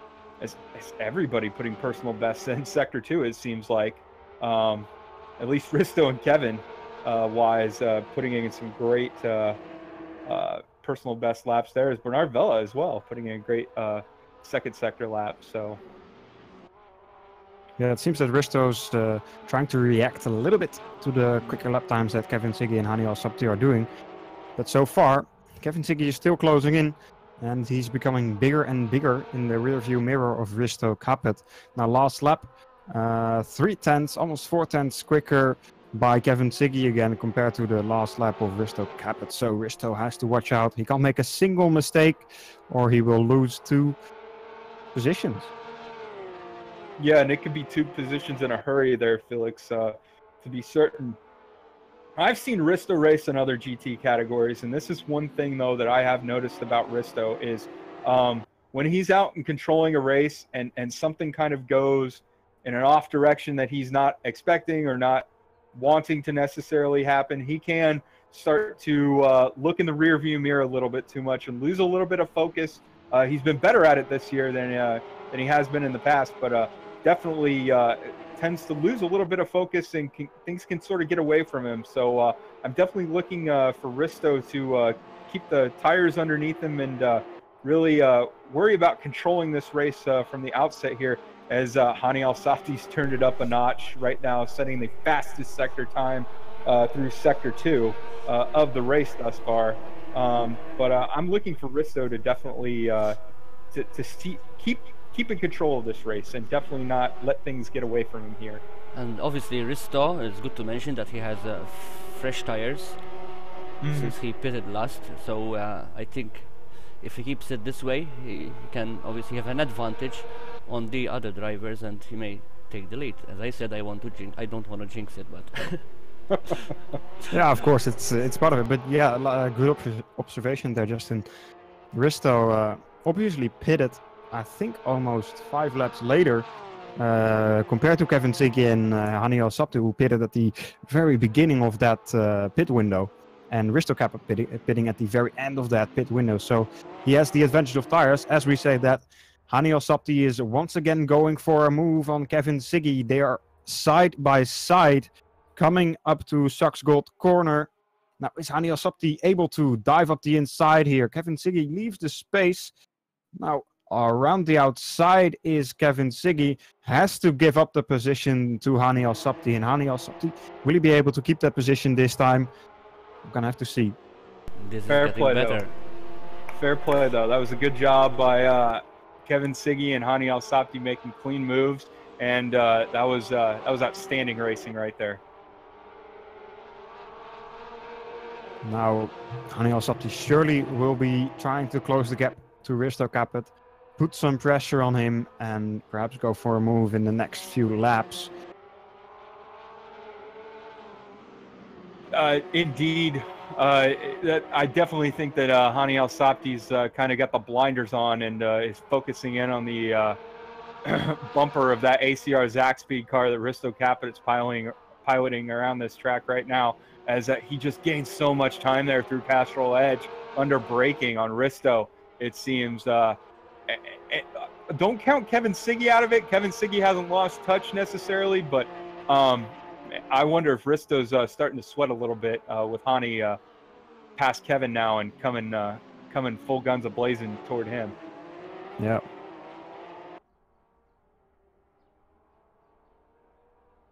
But now, as we're entering about 27 minutes of this race left right now, we'll give you a full field rundown here as we sort of keep on this battle with Risto Capit, Hani Al-Sapti, and Kevin Siggy for this sort of top three positions right now.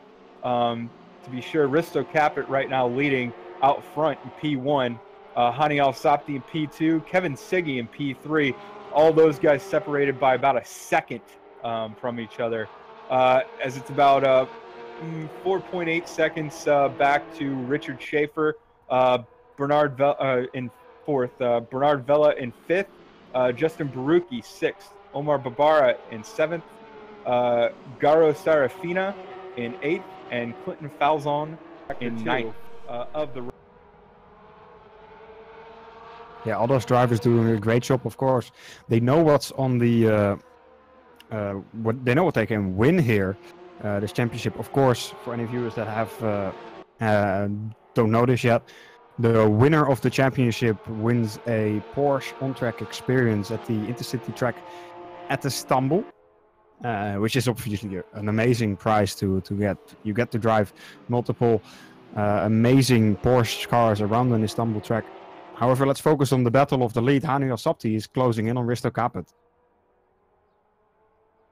Indeed, and Hani Al-Sapti has been able to get down within a half a second of Risto Capit. He's been in about a half a second here for the last couple of laps.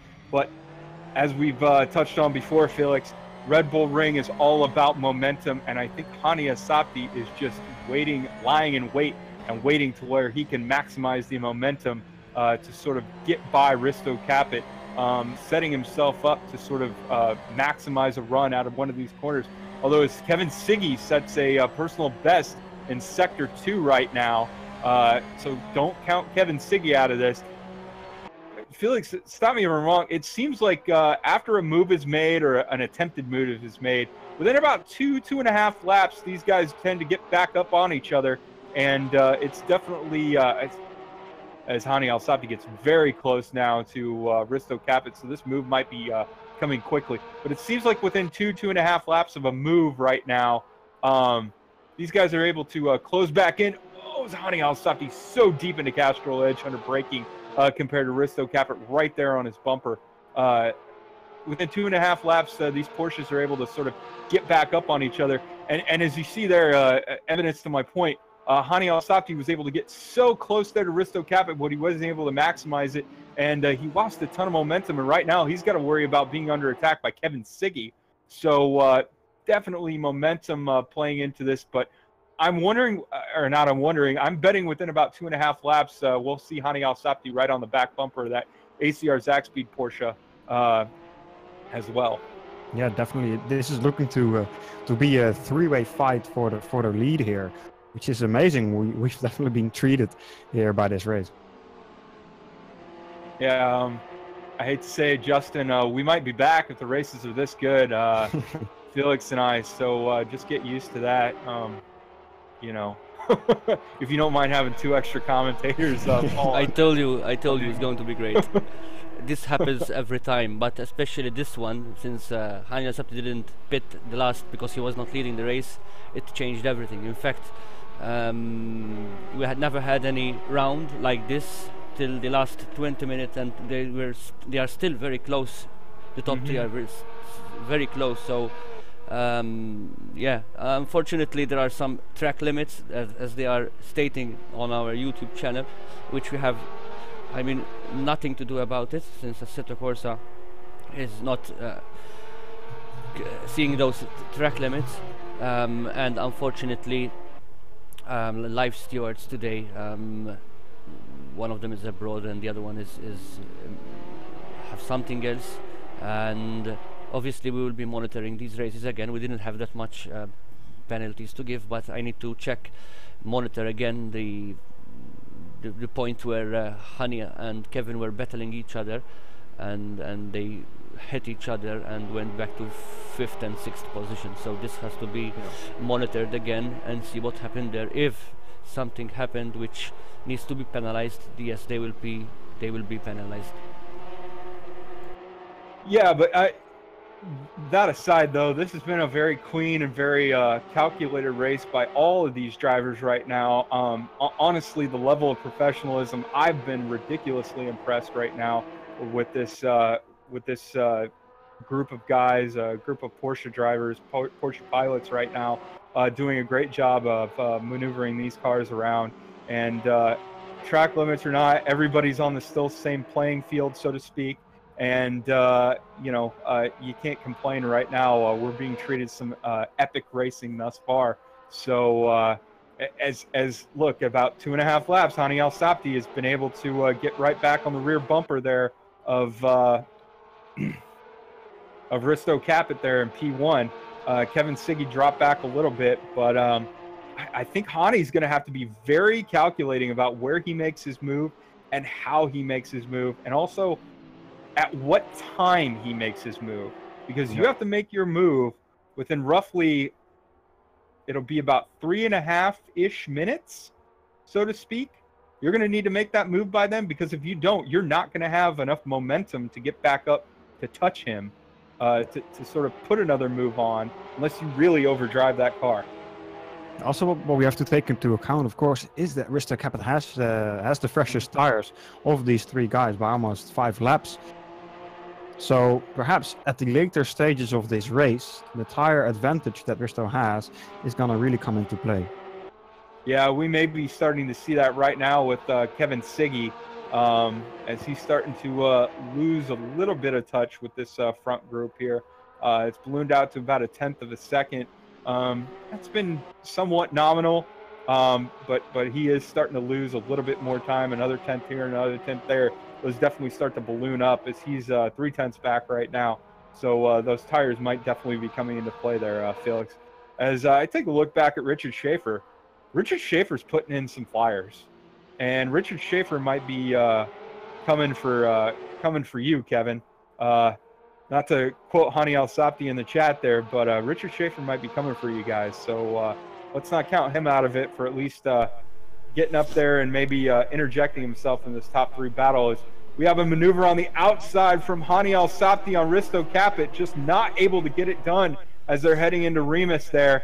And they're heading up to Schlossgold right now, but it seems like Hani Al Sabti was able to keep a lot of momentum there, and Risto really pinched himself there as they end up in Schlossgold.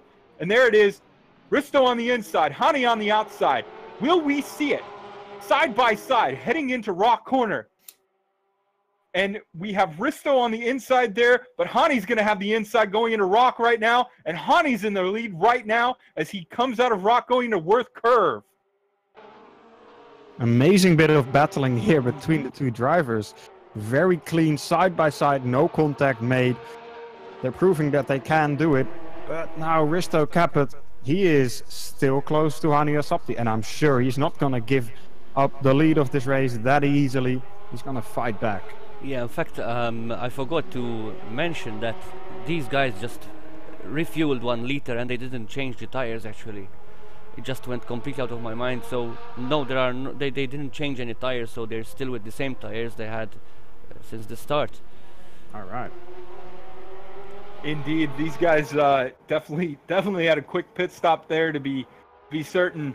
But man, Hani Al Sabti has just been able to wrestle this car, and we'll see if he's able to get a little bit of a gap out there on Risto Capit. But just a great move going into Remus there. The corner right here, you'll see as Hani gets it a little awkward though, touches the curb. As we'll see if Risto has a little bit of a run on Hani there, as Risto was able to set a personal best in Sector 2. So Risto's coming on the outside of Schlossgold there, as I want to call that corner something else, even though it's not. But yeah, Risto just not able to keep the momentum there up on the outside and make it around there, and has to fall back in line as they're going into Rock and going into Worth curve here. So we'll have to probably wait another lap or half a lap or so to see if Risto is able to gain some momentum and mount another challenge to Hani Al-Sabti. But Al-Sabti's move into Remus, Felix, that was amazing. He kept it on the outside, held his line, wasn't worried about necessarily getting by Risto Capit there at Remus, but was able to hold so much momentum and so much speed going through Remus that he was able to outdrag him and then pass him on the inside going to Schlossgold there, and then hold it through Roch and Worth Curve. Amazing piece of driving by Hani Al-Sabti. Yeah, definitely some real good craftsmanship there. Now, though, Risto Capit has to watch out for Kevin Siggy. Kevin Siggy on the back of Risto Capit. He's going to try. Very defensive line. Very defensive line there by Risto. And Siggy might have it. Siggy might have it. Oh. He gets a bit loose on the curb there at the exit of Remus Corner. Now, though, they're side by side. We've seen this before only 2 laps ago with Hani Al-Sabti and Risto Capit. Now, Risto on the inside, braking a bit later than Kevin Siggy. Kevin Siggy has the outside line. On the power they go. This is the time when Hani Al-Sabti went for the inside move up Remus. Risto Capit trying to make the defensive move, but they make contact now. And Kevin Siggy turned around into the gravel trap. And now Richard Schaefer also getting past Kevin Siggy. Kevin Siggy is gonna be, he's gonna be very mad with himself and perhaps Risto Capit as well. Yeah, I think the temperature in that cockpit just went up another 100 degrees there for Kevin Siggy. Unfortunately, it was a very ambitious maneuver, and unfortunately, it ended in contact with the two. Obviously, Kevin Siggy coming out on the short end of that stick. Dropping all the way back to 4th position there, as Richard Schaefer now, through his consistency, has been able to move up into P3. So both ACR cars up there in P2 and P3. But rest assured, I'm sure Kevin Siggy is going to be on a charge to get that position back. Yeah, and because of this battling between Kevin Siggy and Risto Capit, Hani Al-Sabti now has a 2-second lead over Risto Capit. And knowing that Hani Al-Sabti has this comfort zone in the lead of the race, he has led most of the races here in the Continental Cars Limited Porsche 911 GT3 Championship. I think this is the place where he is most comfortable, and it's going to be the most difficult to beat him from this place. Yeah, I hate to say, I think Risto's going to have his work cut out for him for sure. Try and minimize this loss. As if I'm not mistaken, Clint Falzon not far up the road, so we could have some lap traffic play in to this battle here, as we are now under 14. We are at 14 and a half minutes left in this race. So all pit stops should have been completed about a half minute ago, to be certain. And it's basically going to be green rest of the way to the end of this race. I don't know there, Felix. I just think Risto's not going to have enough time to catch back up to Hani unless there's some lap traffic help. No. I think it's going to be very difficult for Risto to try and get back up to Hani Al-Sabti.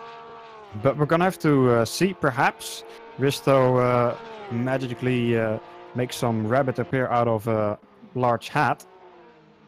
There's still 13 and a half minutes remaining in the race. Anything can still happen. Mm-hmm. And indeed, Risto is a very accomplished GT driver in his own right, especially in the R Factor 2 series. As a fair play there to Clinton Falzon, doing a great job of letting the leaders go by. Doing a great job. I don't know if you need to get all the way off the track there, Clinton, but you know, you are entitled to be on the tarmac there. But good on him to be certain. As we were having a little bit of a scrap there between Richard Schaefer and Kevin Siggy, and Kevin Siggy has been able to the word has left me now. Kevin Siggy has been able to take advantage of that and leapfrog there Richard Schaefer. So pencil Kevin Siggy up there into P3 and Richard Schaefer back there into P4, but I'm sure this battle isn't over yet. Yeah, it seemed that Kevin Siggy just had the better run out of Castro Edge corner and managed to go up the inside of Richard Schaefer at Remus and managed to keep that position down the back straight up to Schlossgold corner. But like you said, this battle is not over. Richard Schaefer perhaps is able to get back to Kevin Siggy. So looking at the gap right now to Hani Al-Sabti and Risto Capit put in his personal best in Sector 3 last time through and was able to take about a 10th off of Hani Al-Sabti's lead. The trick, though, and I'm sure as Risto knows, is passing Hani Al-Sabti for the lead. So with about 12 minutes left to go, again, 12 minutes, a lot can happen, but it's going to be a tall order to do it on pace alone for Risto Capit, I believe. As here at the 12-minute mark, we'll take you on a rundown through the field, set you up for the 10-minute sprint to the finish that we're going to have here. We have Hani Al-Sabti in P1, Risto Capit in P2. Those two cars separated by roughly 2 seconds. Then about 5 seconds back to Kevin Siggy there in P3. Richard Schaefer about a half second behind Kevin Siggy in P4. Bernard Vella all the way back in P5, very out of touch with that top 4 group. Probably not going to gain a position at all. Back to P6 is Justin Baruki. Then we have Omar Babara, Garo Serafina, and Clint Falzon rounding out in P9. So great job by all 9 of these Porsche Continental Cup drivers, doing a great job in their 911 RSRs. Very clean race so far. Great racecraft from all the guys thus far today, and just really been impressed with the overall competitiveness of this field, Felix.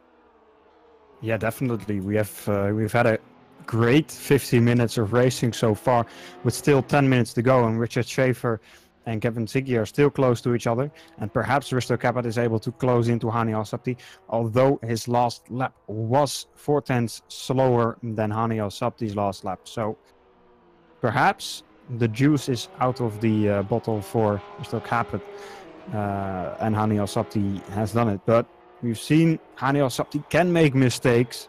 He has made a few at the beginning stages of this race. So anything is still to unfold. Indeed, but I feel like the minimization, though, Felix, of those mistakes are what have put Hani Al-Sabti at the front of this field. He's been able to minimize the mistakes that he's made and allow others to sort of make mistakes, and then he'll just capitalize on them at that point in time. So, again, great gamesmanship, great job by Hani. But again, we have to applaud Risto Capit, Kevin Siggy, Richard Schaefer, Bernard Vella. Those guys right there did a great job of keeping it close and keeping Hani Al-Sabti basically on his toes for about 40 minutes of this race, basically, as we are now in the single digits under the 10-minute mark, 9 minutes and change to go. But those guys definitely have been able to do wonders for keeping Hani Al-Sabti honest to that effect today, not letting him run away with an event.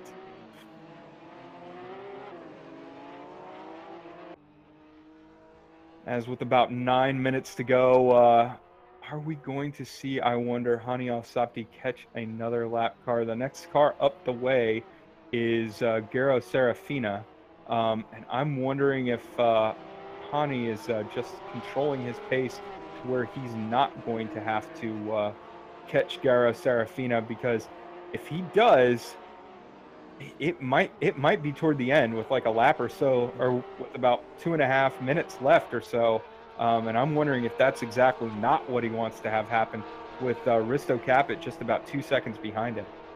Yeah, we saw, of course, Clinton Falzon, the first guy to be lapped in this race. He got out of the way very, very cleanly. Just on the back straight, just parked the car almost on the side of the road and let the leaders pass. Hopefully, Garo Sarafian also does that, but of course we don't know that. Lap traffic is of course a factor, and it can get into your way a bit too much. If that does happen, Risto might be able to catch up to Hani. And what we've seen around the Red Bull Ring thus far today is passing not exactly the easiest thing to do here at the Red Bull Ring in any car, let alone these Porsche 911 RSRs. It definitely takes a talented pilot to pull off a flawless pass. And though we do have very accomplished pilots in Hani Al-Sabti and Risto Capit, you know, mistakes do and often can happen. I would like to point this out, since it's been going for some time, about the track limits of this track especially. We focus a lot on being professional and having professional drivers like they are. They know they are going beyond the track limits, but it's for everyone. Unfortunately, Assetto is not like, for example, iRacing, which that if you go just a bit out of the track, you just get that you went off track. Unfortunately, we cannot obviously configure this for Assetto Corsa, but we focus a lot on being professional. Like I said, that's what they're doing here, being clean, and we have actual professional drivers. But we're focusing a lot on since we have FIA licensed stewards, real FIA licensed stewards, which unfortunately today they are not here. In our next championship, we're going to be very cautious on going beyond the track limits. So yes, we'll be monitoring much closely these track limits, and obviously when having a lot of drivers, like 20 or over than 20, we need a lot of manpower, which we currently have not. So having just one driver, one steward monitoring the race for 20 drivers, they need to switch many times the drivers. So yes, unfortunately this championship was a bit out of the track limits, but obviously, as I said, it was to everyone. But yes, comparing to the real life, being professional means that you have to take care of the track limits, which we will be doing from next championship onwards. Yeah, that's Well, great. Oh, go ahead there, Felix. It's great to know, of course. Sometimes you're limited by the simulation and the software you're using for racing, but I'm sure you'll do a great job to prevent or make sure that this does not happen in the future. I mean, it's one of the championships, very professional championship that we've had. I mean, clean drivers, close drivers, being professional, even during the interviews, and that's what we focus on. That's what World Pro Racing will be focusing on, giving the sim racers being professional, taking the championship, the overall championship, and getting a seat into motorsport or getting a chance to drive a real car. That's our intention. It's not just having fun and race like not most of the people do, but there are casual racers that just have fun. We are not like that. We are seeing the potential of the driver and leading them to the real motorsport scene, not just driving a virtual car. Yeah, and you've been doing a great job, that has to be said. Yeah, this is one of the most professional groups of guys that I've seen there out on the track, especially with the ability of you've got a fendered car, you can be a little bit more rough with certain things, and honestly, I've seen some GT races where I was like, am I watching NASCAR? Because the guys are sort of rubbing into each other all the time. But today it's been absolutely wonderful. Exactly, we never had any incidents, like major incidents that we had to stop the race or restart the race, or arguing after, or any harmful comments after the race. They all thank each other, they joke between each other. They are professional. That's how I wanted it to be, and that's how it's being done. The only problem is, exactly, I say it again, the track limits, which we have no control that much on.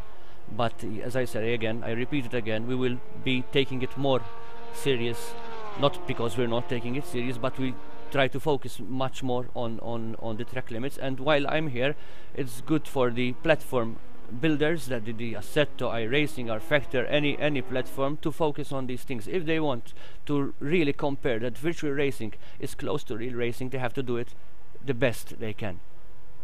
Yeah, indeed. Well put there, Justin. and it sounds like a wonderful community. So if you're interested, obviously get involved with this World Pro Racing and Malta Racing Group and everything that's involved with this. Get in touch with Justin here, and he'll set you up and have you on the right path. As we are now in 2 minutes and 40 seconds left in this race here, Felix, and it seems to me like Hani Al-Sabti has this one in the bag, so to speak. Yeah, he's been doing solid laps, keeping it clean, no mistakes, and he's extended the gap to Risto Capit to about 3.2 seconds now.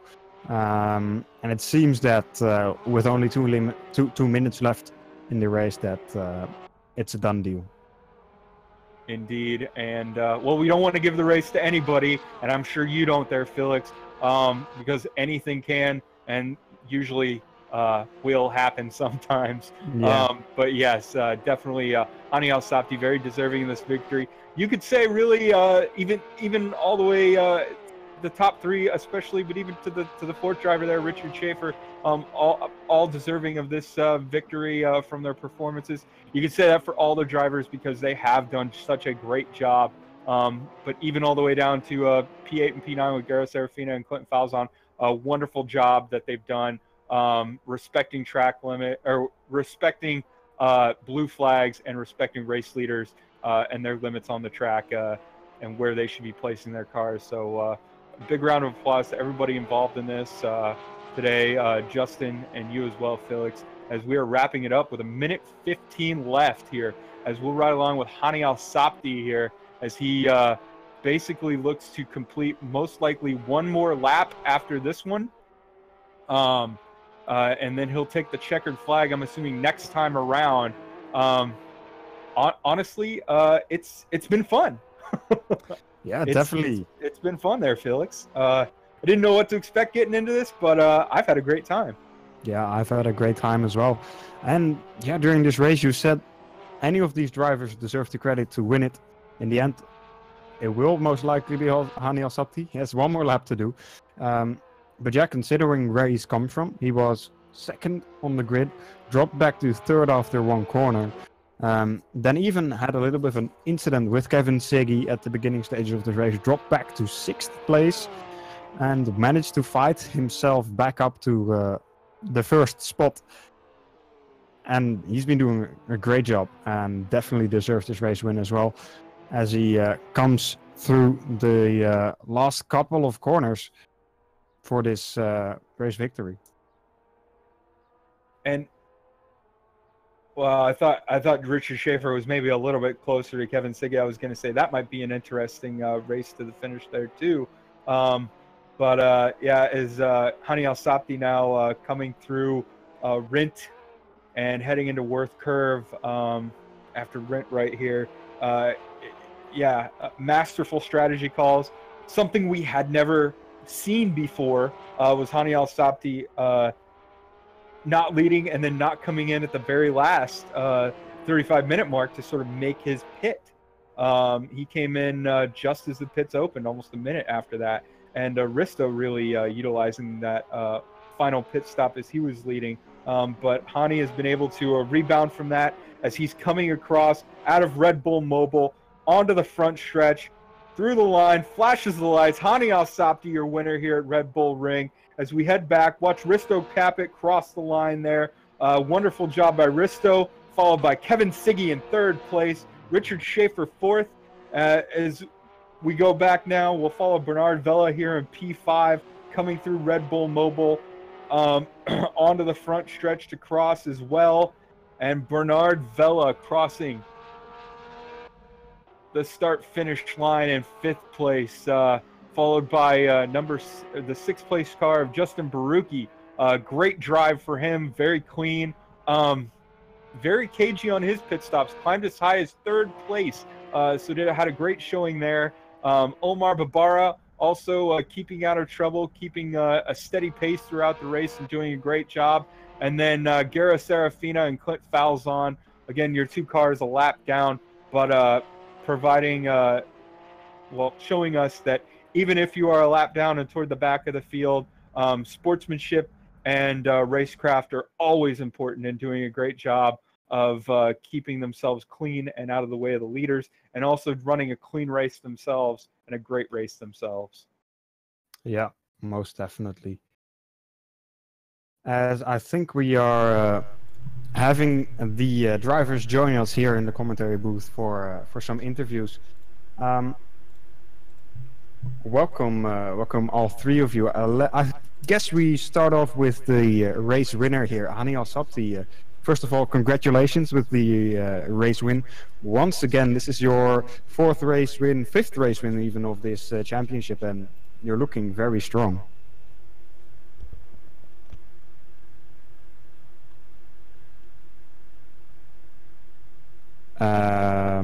Hani? He's setting up his mic, I think. All right. Can you hear us, guys? Yes, he's setting up, I think. Okay. Then we perhaps start off with third place finisher then. Kevin Siggy, are you here? Yep.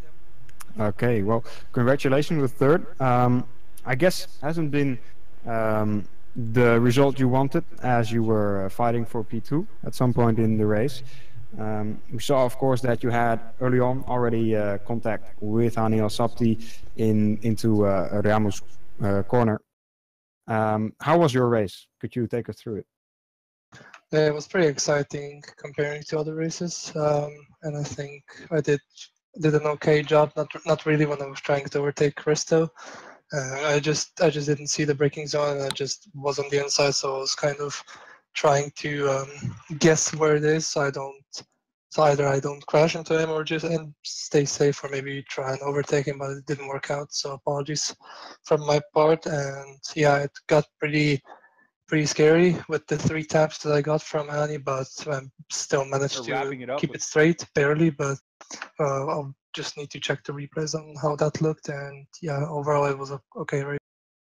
Yeah, we saw that Hani went for a very early stop. He stopped in the first minute that the pits opened.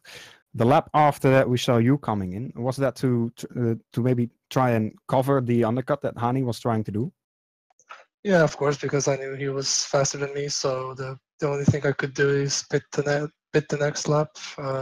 So basically, that's just to cover him up because of his speed. And yeah, I kind of thought that he would do that, and then I just didn't see him behind Richard. So yeah, I just thought that okay, yeah, he pitted, so I have to pit as well in order to stay in front. Yeah, exactly. Tyler, you have anything to add? No, I was just really impressed with the strategy call on that pit stop you had there, Kevin. It seemed like you had a very calculated race there for the most part. And you also had some pretty good battles with Richard Schaefer and Bernard Vella there. Anything that sort of stuck out to you, at least, while you were racing those two guys, as far as maneuvers that you had to do to try and make sure that you got your car positioned ahead of them? Yeah, I think fights with Richard were pretty fun. Respect to him for keeping the space, and that's pretty much it. I think the fight with Richard was pretty much the most fun in a sense, but with Hani it was a bit harder, especially trying to defend from him and his speed. But overall, it was pretty decent. Well, we definitely enjoyed having you out there, Kevin, and definitely enjoyed qualifying in the race as well. So we look forward to seeing what else you can do in this championship. Best of luck, and great job out there. Cheers. So let's move on to Risto Kappa, then P2 in the race. Started from pole position. We saw in qualifying in the last lap you managed to take that pole position. How did that feel, Risto? Well, that was the best feeling in about half a year. It really came together. I knew I had a good chance since there was no Air Factor 2 races in between, but yeah, I think maybe other guys were a bit surprised by the track limits, so maybe I had a bit of an advantage there, but I'm not sure. I didn't check them, but yeah, it was a superb lap, pretty much the maximum lap I could do, my personal best and so on, so that was extremely good. Yeah, it looked absolutely amazing that lap. In the race, then you had a pretty well, let's not say easy beginning of the race, but a pretty calm beginning of the race. As the guys behind you were battling a little bit, you could make a gap of roughly 3 to 6 seconds. But then the pit stop phase came. You saw Hani and Kevin both going for the earliest pit stop to go for the undercut, and you went for the latest pit stop. Managed to come out in front of them, but the gap then had come down to, I think it was 2 seconds, and then in the end you got overtaken by Hani. What's your feeling about that? Yeah, again, in the start, I knew exactly what would happen. I know that he's so fast, he hasn't had to bother with his starts. And I knew Kevin would overtake him, and he did. And they started battling, and they got into crashes and stuff. So the first 30 minutes, again, it was the best feeling I've had for a very long time. I was in a very happy place. And I was so happy that I didn't even remember the thing that they can undercut, so I kept looking back, so only the Richard. I thought maybe they got into more trouble, so I took it relatively easy, but nice pace. And then in the pit stops, I missed my big box. I spent maybe 2 seconds more there, and then they were straight behind me. And then, well, I still had to start pushing just like in qualifying. Probably I have not sweat more in any of in my sim races, but yeah, then Hani got close, and then Hani made a great pass on me, and I tried to keep close with him. I knew that in qualifying maybe okay I locked into my lap, but I was still on pace with him, and I could stay in the small draft these cars have, but then slowly started getting out of my happy place, and then made some mistakes, and then Kevin got close to me instead, and yeah, we had some racing. He said it's his fault. I think I'm to blame a bit as well, so I didn't give him much room, and then we tangled up, and Hani could escape, and then I was nowhere, and Hani won again. So in that respect, the biggest disappointment of the year as well, although it's one of the best paced races I had. Yeah, well, great job from me, Tyler. Do you have anything to add? No, I think Risto pretty much hit them all on the head there, and you as well, Felix. Risto, I'm familiar with your work in other sim series, and always a pleasure to watch you wrestle the tin tops around the track. And hopefully you'll be coming back for more because this was a great performance. Yeah, thank you. Well, I know that thanks to the schedule, this was probably my best shot, but yeah, I will keep at it for sure. This main prize of the championship is a dream come true, so it's logical to keep trying. You never know what will happen. Yeah, exactly. Well said there. Let's hope Hani has a working microphone on. Hani, are you here? Yeah, I'm here. All right, great. So like I said before, congratulations, first of all, with the win of the race. 5th of the season, how does it feel? It feels good. Feels good. Like this was the best race so far for me, definitely, and the best thing of the season. Yeah, I mean, you started from P2.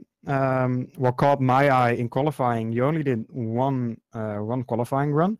Was that on purpose, or was there some other reason you only did one real run? No, I was quite confident that the lap time should be good for pole position, but Rissa surprised us all Yeah, at the final minute, and he did a great job. So respect for Rissa for that pole position lap. yeah, definitely. Then start of the race, you lost the position to Kevin, and then also some contact was made. You dropped back to I think 6th or 5th position, but managed to do the of course did the undercut by pitting. You were the first to pit and managed to do the undercut. Yeah, I guess you just wanted that free air of your car so you could just put in the quicker lap times and make the undercut work. Well, first of all, the contact between me and Kevin was just misjudgment from my side. He had a different entry and exit to the corner than I was doing, so I misjudged it, and yeah, so my exit speed was a bit better, so I tapped him on the rear twice, but I didn't want to overtake him this way, so I waited. And the second time we had contact, he lost a lot of time. He almost spun, so two other guys overtook us, and yeah, and then came like there were three cars between me and Risto, and I had to do something to get back in the front. and best way was just to pit as soon as possible and do like hot laps, hot lap after hot lap, and yeah, try to overtake the other guys. Yeah, and it worked out in the end. When Risto came out of the pit lane, he was only a couple of seconds in front. Then you just closed in that gap, put the pressure on him, and made a very, very nice move on him. You were going side by side into Sluisgold corner, and then managed to make the move up the inside of the fast left-hander Rauch corner. Great job there. What was your feeling about that move?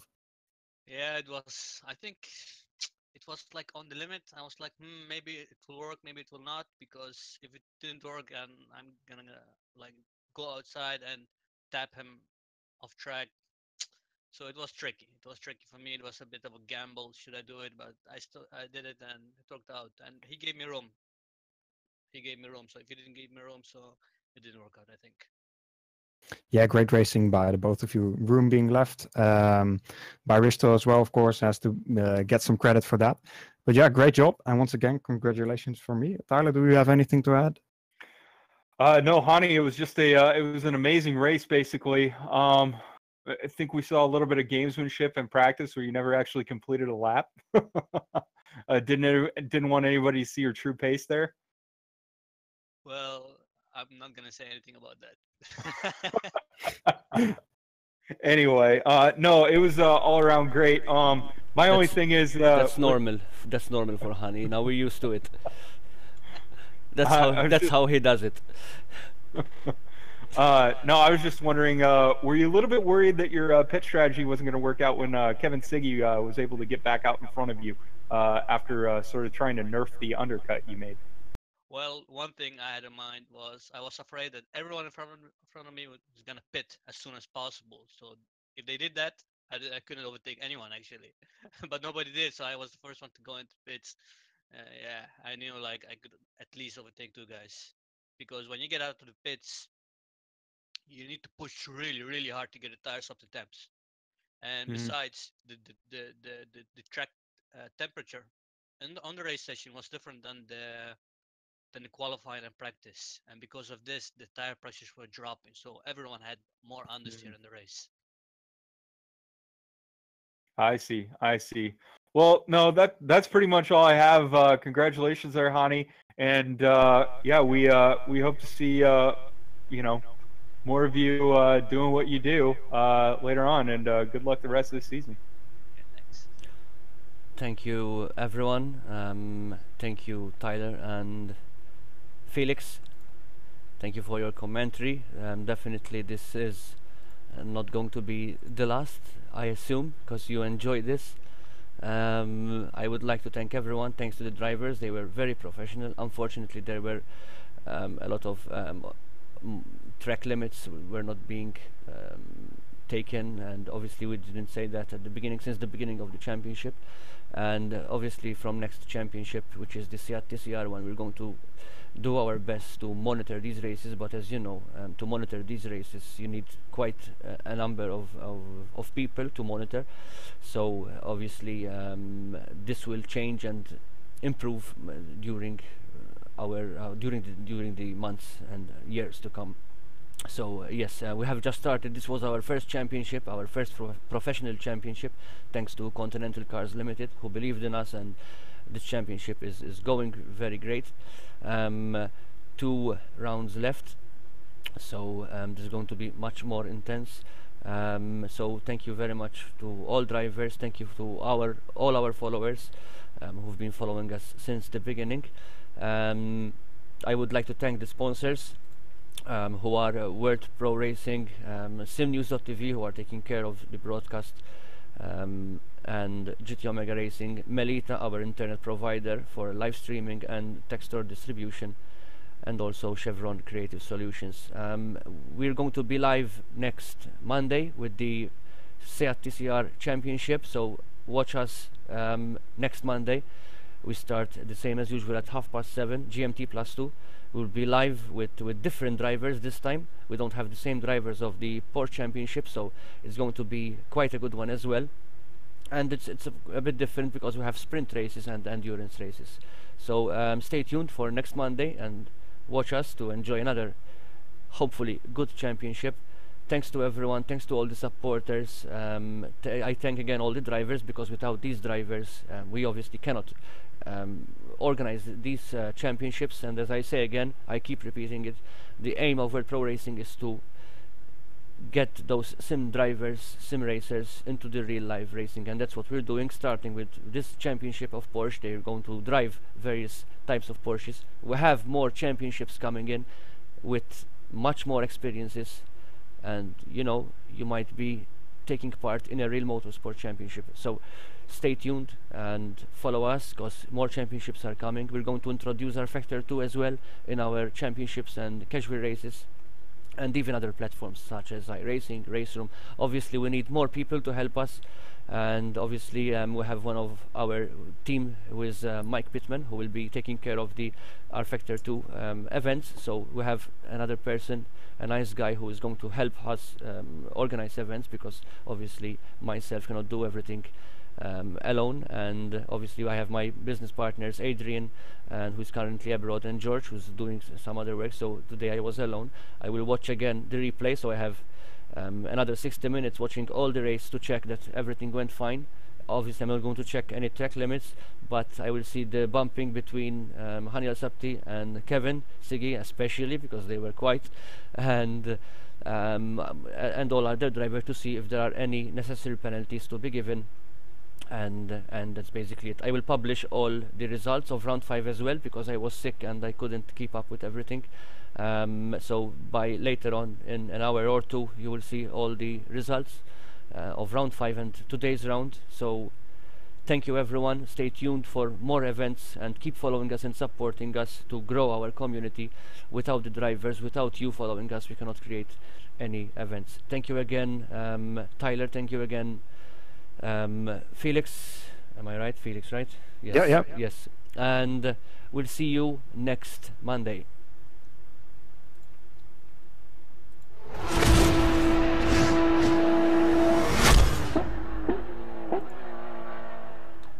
Gigabit Internet issa f'Malta. Gawdi mill-Giga Power biss mal-Melita Flexi.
Hey, Dad, can we give Lisa a ride home?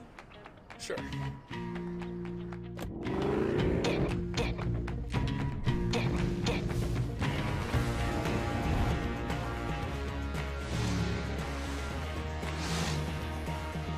ride. The new Porsche Cayenne. There's nothing like the feeling when you sports car together.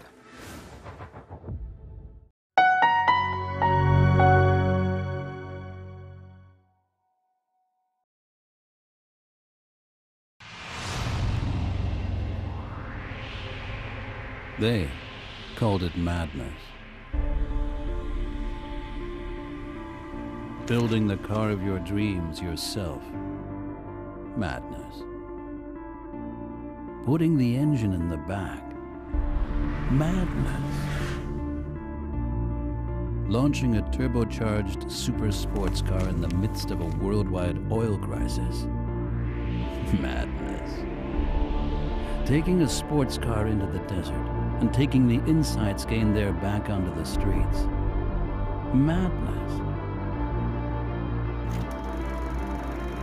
Building the first hybrid car on Earth. And when its time had come, the fastest one on Earth. Once more, they called it madness.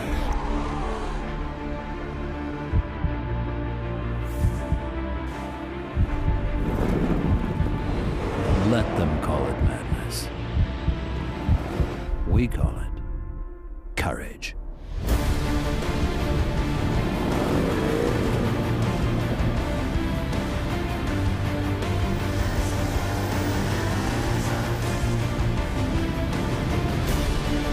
The courage to build a sports car with 4 business class seats. The courage to upgrade not only the driving, but also the driver.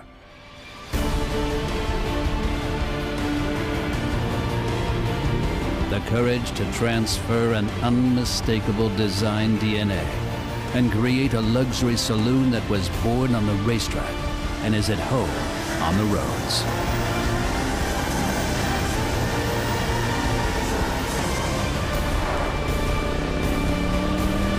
The new Panamera. Courage changes everything.